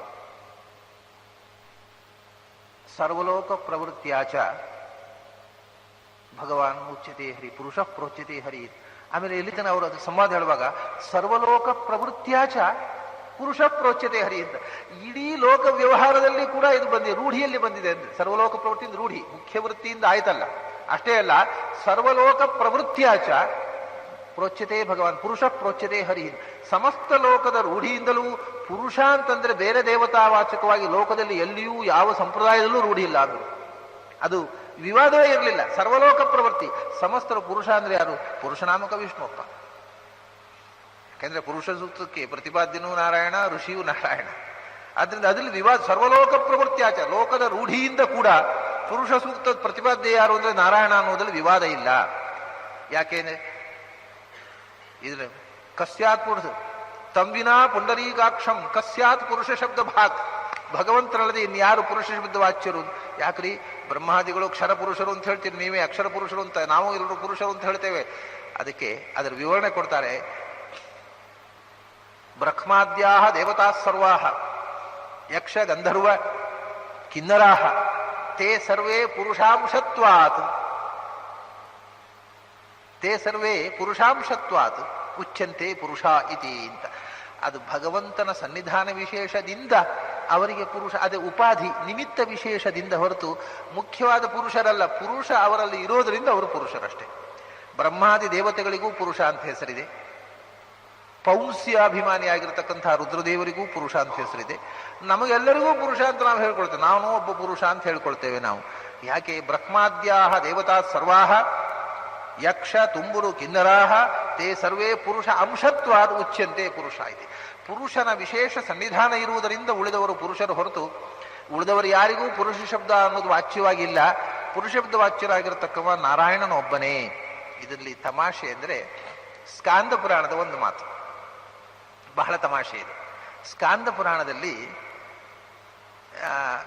ಶಿವನನ್ನ ಮಹತ್ವವನ್ನು ಪ್ರತಿಪಾದನೆ ಮಾಡಲಿಕ್ಕೆ ಒಂದು ಪ್ರಸಂಗ ಇದೆ. ಸ್ಕಾಂದ ಪುರಾಣ ಶಿವಪಾರಮ್ಯವನ್ನು ಹೇಳ್ತಕ್ಕಂಥ ಪುರಾಣ. ಅದರಲ್ಲಿ ಒಂದು ಮಾತು ಬರ್ತದೆ, ಯಥಾ ಭಾಸ್ಕರ ಶಬ್ದೋಯಂ ಆದಿತ್ಯೇ ಪ್ರತಿಷ್ಠತಿ. ಕೆಲವು ಶಬ್ದಗಳು ಕೆಲವರಿಗೆ ವಿಶೇಷವಾಗಿ ಪ್ರಸಿದ್ಧವಾಗಿರ್ತದೆ ರೂಢಿಯಲ್ಲಿ. ಉದಾಹರಣೆಗೆ ಭಾಸ್ಕರ ಅಂತಂದ್ರೆ ಯಾರು ಅಂದ್ರೆ ಸೂರ್ಯ, ಅದು ವಿಚಾರವೇ ಇಲ್ಲ, ಅದು ಸೂರ್ಯನಲ್ಲಿ ಪ್ರಸಿದ್ಧ. ಯಥಾ ಭಾಸ್ಕರ ಶಬ್ದೋಯಂ ಆದಿತ್ಯೇ ಪ್ರತಿಷ್ಠತಿ. ಭಾಸ್ಕರ ಅಂತಂದ್ರೆ ಯಾವ ಅಂತ ಚರ್ಚೆ ಮಾಡೋದೇ ಇಲ್ಲ. ಭಾಸ್ಕರ ಅಂದ್ರೆ ಸೂರ್ಯ ಆಗಲಿ. ಯಥಾಚ ಅಗ್ನೌ ಬೃಹದ್ಭಾನು ಯಥಾ ವಾಯೌ ಸದಾಗತಿ. ಬೃಹದ್ಭಾನು ಅಂತಂದ್ರೆ ಬೃಹದ್ಭಾನು ಅಂದ್ರೆ ಬೆಂಕಿ, ಪ್ರಸಿದ್ಧ. ಆಮೇಲೆ ಯಥಾಚ ವಾಯೌ ಸದಾಗತಿ. ಸದಾಗತಿ ಅಂದ್ರೆ ಯಾವಾಗಲೂ ಸಂಚರಿಸುವಂತಹ ಗಾಳಿ. ಇದಕ್ಕೆ ಅರ್ಥ ನಿರ್ವಚನೆಯನ್ನು ಯೋಚನೆ ಮಾಡದೆ ಶಬ್ದ ಕೇಳಿದ ತಕ್ಷಣ ಭಾಸ್ಕರ ಅಂದ್ರೆ ಸೂರ್ಯ ಅಂತ ಮಕ್ಕಳು ಹೇಳಿಬಿಡ್ತಾರೆ. ಬೃಹದ್ಭಾನು ಅಂದ್ರೆ ಬೆಂಕಿ, ಹಾಗೆಯೇ ಸದಾಗತಿ ಅಂದ್ರೆ ವಾಯು. ಯಥಾ ಪುರುಷ ಶಬ್ದೋಯಂ ವಾಸುದೇವೇ ಪ್ರತಿಷ್ಠಿತ ಅದರ ಮುಂದಿನ ವಾಕ್ಯ. ಹಾಗೆ ಪುರುಷ ಅಂತಂದ್ರೆ ವಿಷ್ಣು, ಅದಕ್ಕೆ ಮಕ್ಕಳು ಹೇಳ್ಬಿಡು, ಅದರಲ್ಲಿ ಯಾರ ವಿವಾದವೇ ಇಲ್ಲ. ಹಾಗೆ ತಥಾ ಶಂಕರ ಶಬ್ದೋಯಂ ಮಹಾದೇವೇ ಪ್ರತಿಷ್ಠಿತ. ಹಾಗೆ ಶಂಕರ ಅಂತ ಹೇಳಿದ್ರೆ ಒಳ್ಳೆ ಶಿವ. ಶಂ ಕರೋತಿ, ಮಂಗಳವನ್ನು ಮಾಡತಕ್ಕವರು ಬಹಳ ಮಂದಿ ಇರಬಹುದು, ಆದರೆ ಶಂಕರ ಶಬ್ದ ಶಿವನಲ್ಲಿ ರೂಢ. ಹೇಗೆ ಅಂದ್ರೆ ಪುರುಷ ಶಬ್ದ ಹಾಗೆ ವಿಷ್ಣುವಿನಲ್ಲಿ ರೂಢೋ ಹಾಗೆ ಅಂತ ಹೇಳ್ತಾರೆ. ಅಂದ್ರೆ ಯಾವ ಪುರಾಣ ತೆಗೀರಿ, ಪುರುಷ ಶಬ್ದ ಅನ್ನುವಂಥದ್ದು ಇತರ ದೇವತಾ ಪರವಾಗಿ ವೇದದಲ್ಲಿ ಆಗಲಿ ಪೌರಾಣಿಕ ಸಾಹಿತ್ಯದಲ್ಲಿ ಆಗಲಿ ದಾಖಲೆಯೇ ಇಲ್ಲ. ಆದ್ರಿಂದ ನಿರ್ವಿವಾದವಾದ ವಿಷಯ ಅಂತ ವೇದವ್ಯಾಸರು ಅದಕ್ಕೊಂದು ಸೂತ್ರವೇ ಮಾಡಿಲ್ಲ. ಪುರುಷ ಅಂದ್ರೆ ಯಾರು ಒಂದು ಪ್ರಶ್ನೆಯೇ ಇಲ್ಲ. ಪುರುಷೋಹ ವೈ ನಾರಾಯಣ. ಇದು ವೇದ ಪುರಾಣಗಳಲ್ಲಿ ನಿರ್ವಿವಾದವಾಗಿ ಪುರುಷ ಶಬ್ದ ವಿಷ್ಣುವಾಚಕವಾಗಿ ಅನೂಚಾರವಾಗಿ ಬಂದಿರತಕ್ಕಂಥ ವಿಷಯ. ಇದು ಗೊಂದಲವೇ ಇಲ್ಲ. ಪುರುಷೋಹ ವೈ ನಾರಾಯಣ. ಇದು ನೋಡಿ, ಪುರಾಣಗಳಲ್ಲಿ ಎಷ್ಟು ಕಥೆಯಲ್ಲಿ ಎಲ್ಲಾ ಪುರಾಣಗಳಲ್ಲೂ ಇದು ನಿರುಪಚರಿತವಾಗಿರತಕ್ಕಂಥದ್ದು. ವಾಸುದೇವೇ ಸನಾತನೆ ತಂವಿನಾ ಪುಂಡರೀಕಾಕ್ಷಂ ಗೋಹ್ಯನ್ಯ ನಾಣ್ಯ ಪುರುಷ ಶಬ್ದ ಭಾ. ಇನ್ಯಾರಿಗೂ ಪುರುಷ ಶಬ್ದ ವಾಚ್ಯತ್ವ ಇಲ್ಲ. ಸ್ಕಾಂದ ಪುರಾಣ ಮಹಾದೇವ ಶಿವನಲ್ಲಿ ಶಂಕರ ಶಬ್ದ ಎಷ್ಟು ಪ್ರಸಿದ್ಧ ಅಂದ್ರೆ ಪುರುಷ ಶಬ್ದ ವಿಷ್ಣುವಿನಲ್ಲಿ ಎಷ್ಟು ಪ್ರಸಿದ್ಧವಾಗಿ ಅಂತ ದೃಷ್ಟಾಂತ ಅನ್ನೋದು ಸರ್ವಸಮ್ಮತವಾಗಿರ್ಬೇಕಲ್ಲ. ನಾರಾಯಣದಲ್ಲಿ ಪುರುಷ ಶಬ್ದ ವಿಷ್ಣುವಾಚಕ ಅನ್ನುವುದು ಎಷ್ಟು ನಿರ್ವಿವಾದವೋ ಅಷ್ಟೇ ನಿರ್ವಿವಾದ ಶಂಕರ ಅಂತಂದ್ರೆ ಶಿವ ಅಂತ ಅನ್ನೋದು ಅಂತ ಸ್ಕಾಂದ ಪುರಾಣದಲ್ಲಿ ದೃಷ್ಟಾಂತವಾಗಿ ಕೊಡ್ತಾರೆ. ಭಾಸ್ಕರ ಅಂದ್ರೆ ಸೂರ್ಯ ಅನ್ನೋದಕ್ಕೆ ವಿವಾದ ಇಲ್ಲ. ಪುರುಷ ಅನ್ನೋದಕ್ಕೆ ವಿಷ್ಣು ಅನ್ನುವ ಅರ್ಥದಲ್ಲಿ ವಿವಾದ ಇಲ್ಲ. ಶೈವರಲ್ಲೂ ವಿವಾದ ಇಲ್ಲ ಅನ್ನೋದಕ್ಕೋಸ್ಕರ ನಿರ್ವಿವಾದವಾಗಿರತಕ್ಕಂತಹ ಸರ್ವಸಮ್ಮತವಾದ ದೃಷ್ಟಾಂತ ಕೊಟ್ಟು ಶಂಕರ ಅಂತಂದ್ರೆ ಶಿವ ಅಂತ ಅದೇ ರೀತಿ ಶಂಕರದಲ್ಲಿ ಶಿವ ಶಬ್ದವನ್ನು ಸಮನ್ವಯ ಮಾಡ್ತಾರೆ. ಇನ್ನೊಂದು ತಮಾಷೆ ಏನು ಅಂತಂದ್ರೆ, ವಿಷ್ಣು ಸಹಸ್ರನಾಮದಲ್ಲಿ 2 ಬಾರಿ ಪುರುಷ ಶಬ್ದ ಬಂತಲ್ಲ. ಹಿರಣ್ಯರೇತಾಹ ಪುರುಷಸ್ತ್ವಮೇವ ಅಂತ ಒಂದ್ ಕಡೆ ಒಂದು ಉಲ್ಲೇಖ ಬಿಟ್ರೆ ಶಿವ ಸಹಸ್ರನಾಮದಲ್ಲಿ ಪುರುಷ ಶಬ್ದ ಬರುವುದಿಲ್ಲ. ಶಿವನಿಗೆ ಪುರುಷ ಶಬ್ದ ಇರೋದ್ರೆ ತತ್ಪುರುಷ ಅಂತ ಹೆಸರಿರೋದು. ತತ್ಪುರುಷ ಅಂತ ತಸ್ಯ ಅಯಂ ಪುರುಷ ಅನ್ನೋದು ಅಯಮೇವ ಸ್ವಯಂ ಪುರುಷ. ಇವನು ತತ್ಪುರುಷ, ಅವನು ಪುರುಷ. ಶಿವ ತತ್ಪುರುಷ ಅಂತ. ತತ್ಪುರುಷ ಅಘೋರ ವಾಮದೇವ ಸದ್ಯೋಜಾತ ಅಂತ ಇದು ಅಲ್ಲಿ ಬರುವಾಗ ತತ್ಪುರುಷ ಅಂತ ಶಿವನಿಗೆ ವೇದದಲ್ಲಿ ಬರುತ್ತೆ. ಬರೋದಿಲ್ಲ ಅಂತಲ್ಲ, ಅಮುಖ್ಯ ವೃತ್ತಿಯ ಬರಬಹುದು. ಈಗ ಅಬದ್ಧಣ್ಣ ಪುರುಷಂ ಪಶುಂ ಅಮುಖ್ಯ ವೃತ್ತಿಯ ಎಲ್ಲರೂ. ಆದ್ರೆ ಮುಖ್ಯವಾದ ಪುರುಷ ಅಂತಂದ್ರೆ ಭಗವಂತ ಅನ್ನತಕ್ಕಂಥದ್ದು ನಿರ್ವಿವಾದವಾಗಿರತಕ್ಕಂಥ ವಿಷಯ. ಇದು ಇಷ್ಟು ವಿಷಯ ನಾವು ತಿಳ್ಕೊಂಡ ಮೇಲೆ ಈ ಮಂತ್ರದ ಋಷಿ ಛಂದಸ್ಸು ದೇವತೆಗಳನ್ನು ಹೇಳುವಾಗ ತಥಾ ಪುರುಷ ಸೂಕ್ತಸ್ಯ ಋಷಿರ್ನಾರಾಯಣ ಸ್ಮೃತಃ ಛಂದಃ ಅನುಷ್ಟುಭಂ ಪ್ರೋಕ್ತಂ ತಿಸ್ರೋ ಅಂತ್ಯಾಹ ತ್ರಿಷ್ಟುಭ ಸ್ಮೃತಾಃ ಪರಮಂ ವ್ಯೋಮವಾಸೀ ಚ ದೇವತಾ ಪುರುಷ ಸ್ಮೃತಃ. ಇದಕ್ಕೆ ಋಷಿ ಯಾರು ಅಂದ್ರೆ ನಾರಾಯಣನೇ ಋಷಿ. ನಾರಾಯಣ ಅಂದ್ರೆ ನಾರಾಯಣ ಅಂತ ಹೆಸರನ್ನ ಯಾರೋ ಒಬ್ಬ ಋಷಿ ಇದ್ದಾನಂತಲ್ಲ, ಅದಕ್ಕೆ ಆಚಾರ್ಯ ಮಧ್ವರು ಅಂತರ್ಯಾಮಿ ನಾರಾಯಣ ಅಂತ. ಯಾಕಂದ್ರೆ ನಾರಾಯಣ ಅಂತ ಹೆಸರು ಒಬ್ಬ ಋಷಿ ಅಲ್ಲ, ಸ್ವಯಂ ನಾರಾಯಣ.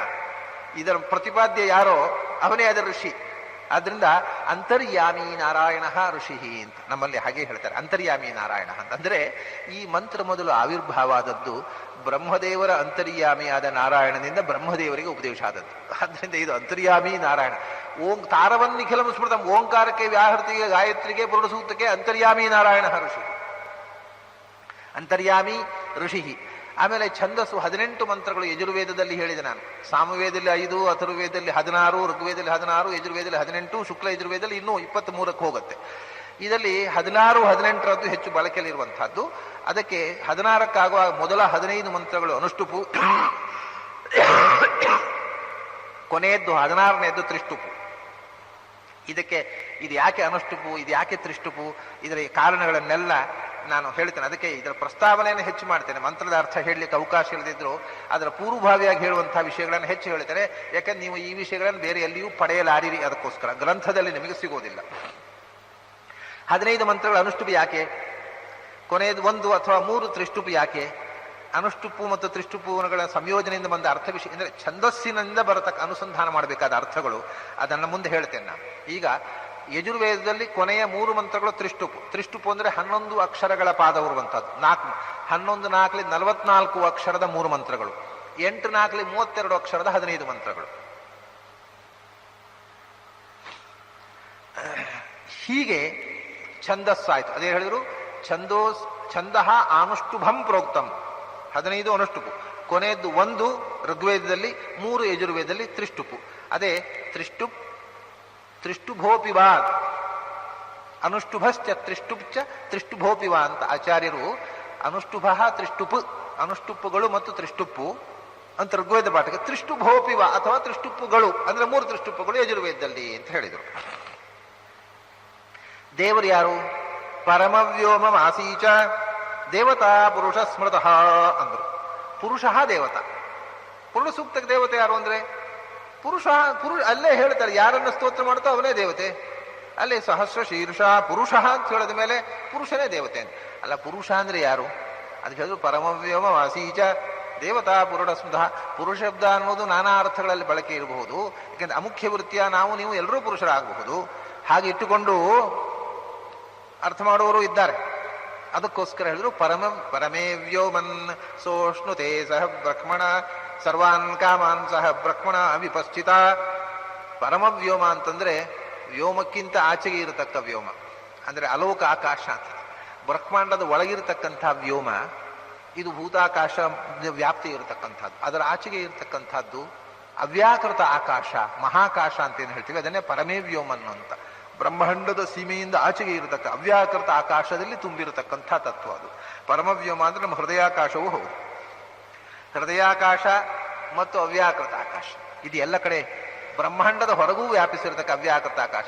ನಾ ಸದಾಸೀತ್ ನೋ ಸದಾಸೀತ್ ತದಾನೀಂ ನಾಸೀತ್ ರಜೋ ವ್ಯೋಮಾಪರೋಯತ್.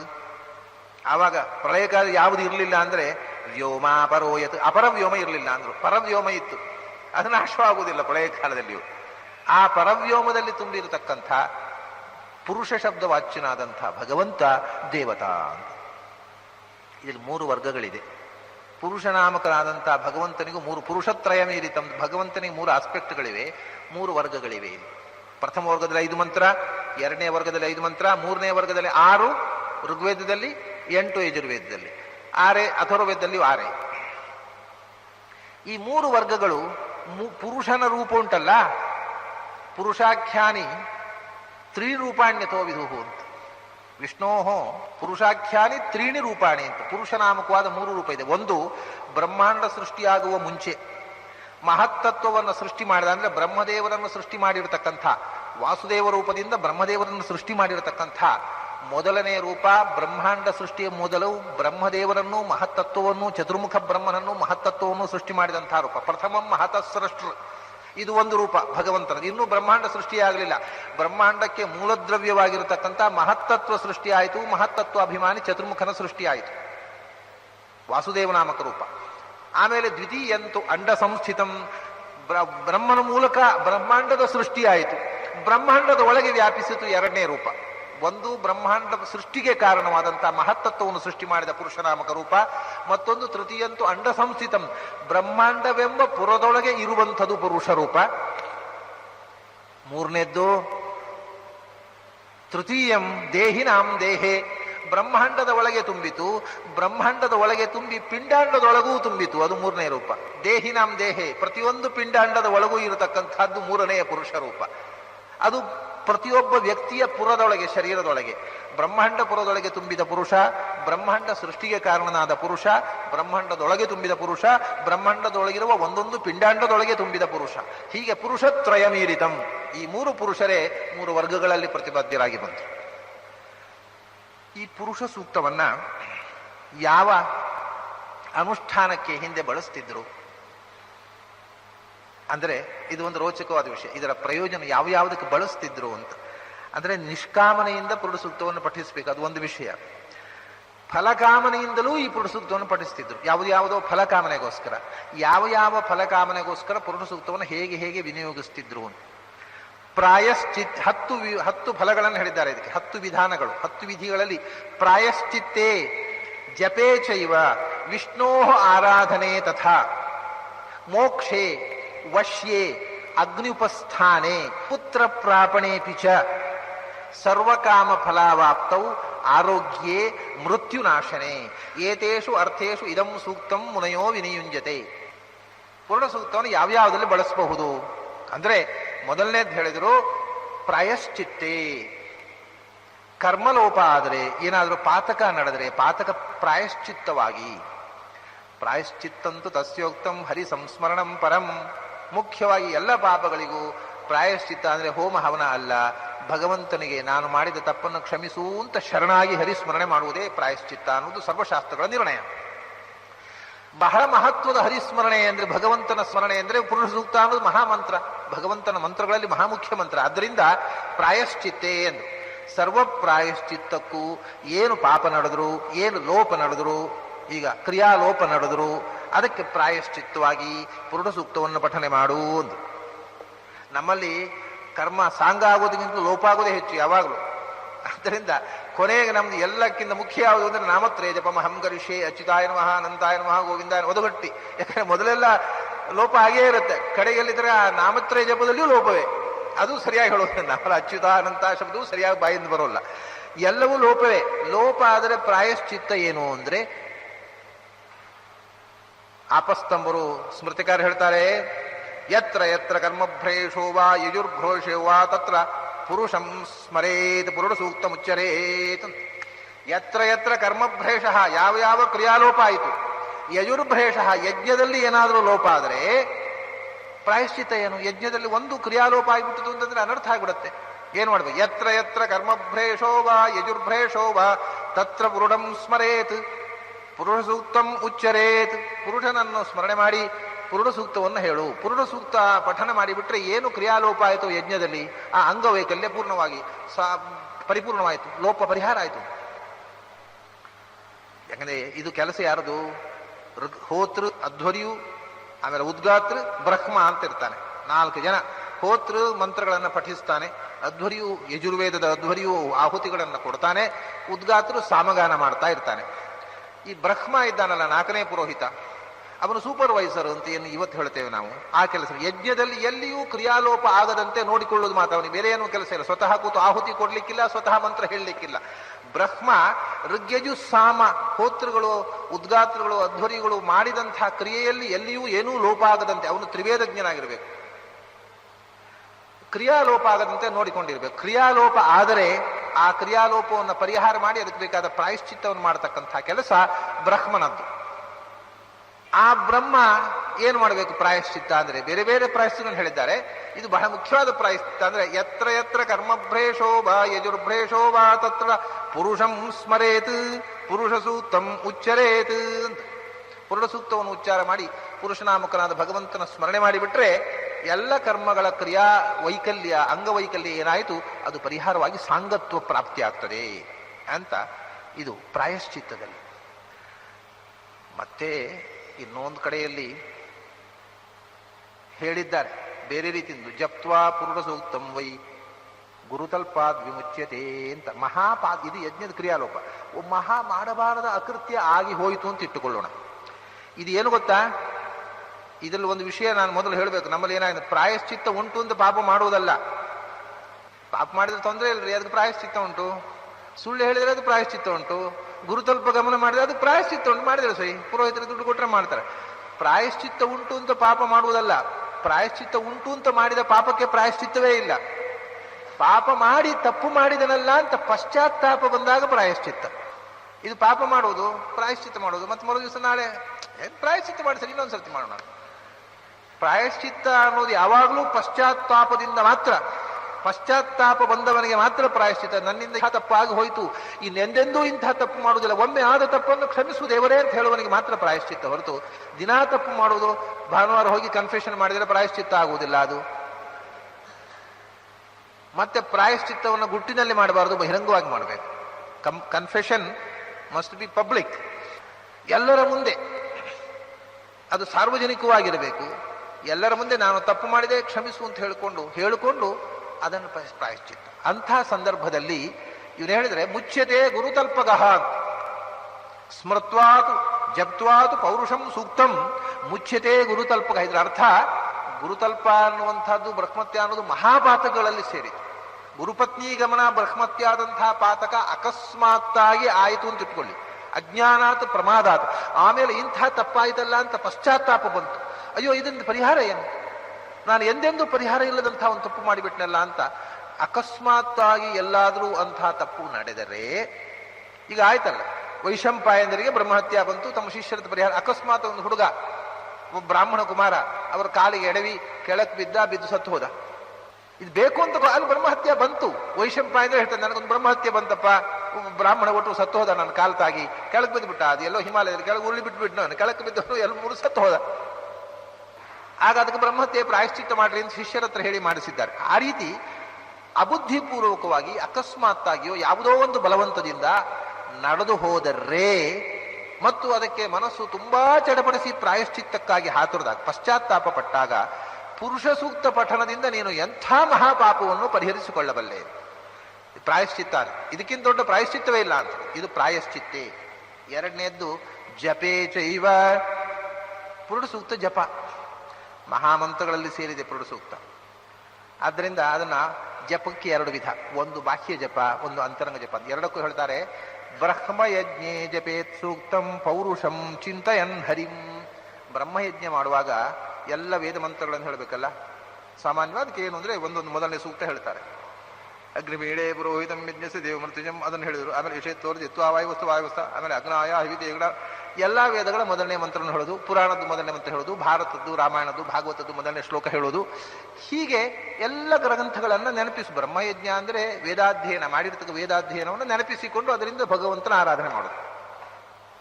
ನಮ್ಮಲ್ಲಿ ಆಚರಣೆಯಲ್ಲಿ ಇಲ್ಲೇದು. ಆದ್ರೆ ಸ್ಮೃತಿಕಾರ ಹೇಳ್ತಾರೆ ಬ್ರಹ್ಮಯಜ್ಞೆ ಜಪೇತ್ ಸೂಕ್ತಂ ಪೌರುಷಂ ಚಿಂತಯನ್ ಹರಿಂ.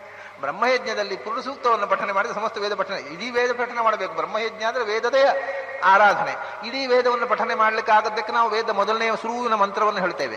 ಅವ್ರು ಹೇಳ್ತಾರೆ ಇಡೀ ವೇದದ ಪ್ರತಿನಿಧಿಯಾಗಿ ಪುರುಷ ಸೂಕ್ತವನ್ನು ಹೇಳು ಬ್ರಹ್ಮಯಜ್ಞದಲ್ಲಿ. ಬ್ರಹ್ಮಯಜ್ಞೆ ಇದು ಜಪೇ, ಬ್ರಹ್ಮಯಜ್ಞೆ ಜಪೇತ್ ಸೂಕ್ತಂ ಪೌರುಷಂ. ಹಾಗೆ ಚಿಂತಯನ್ ಹರಿಂ, ಪುರುಷ ಸೂಕ್ತ ಪ್ರತಿಪಾದ್ಯನ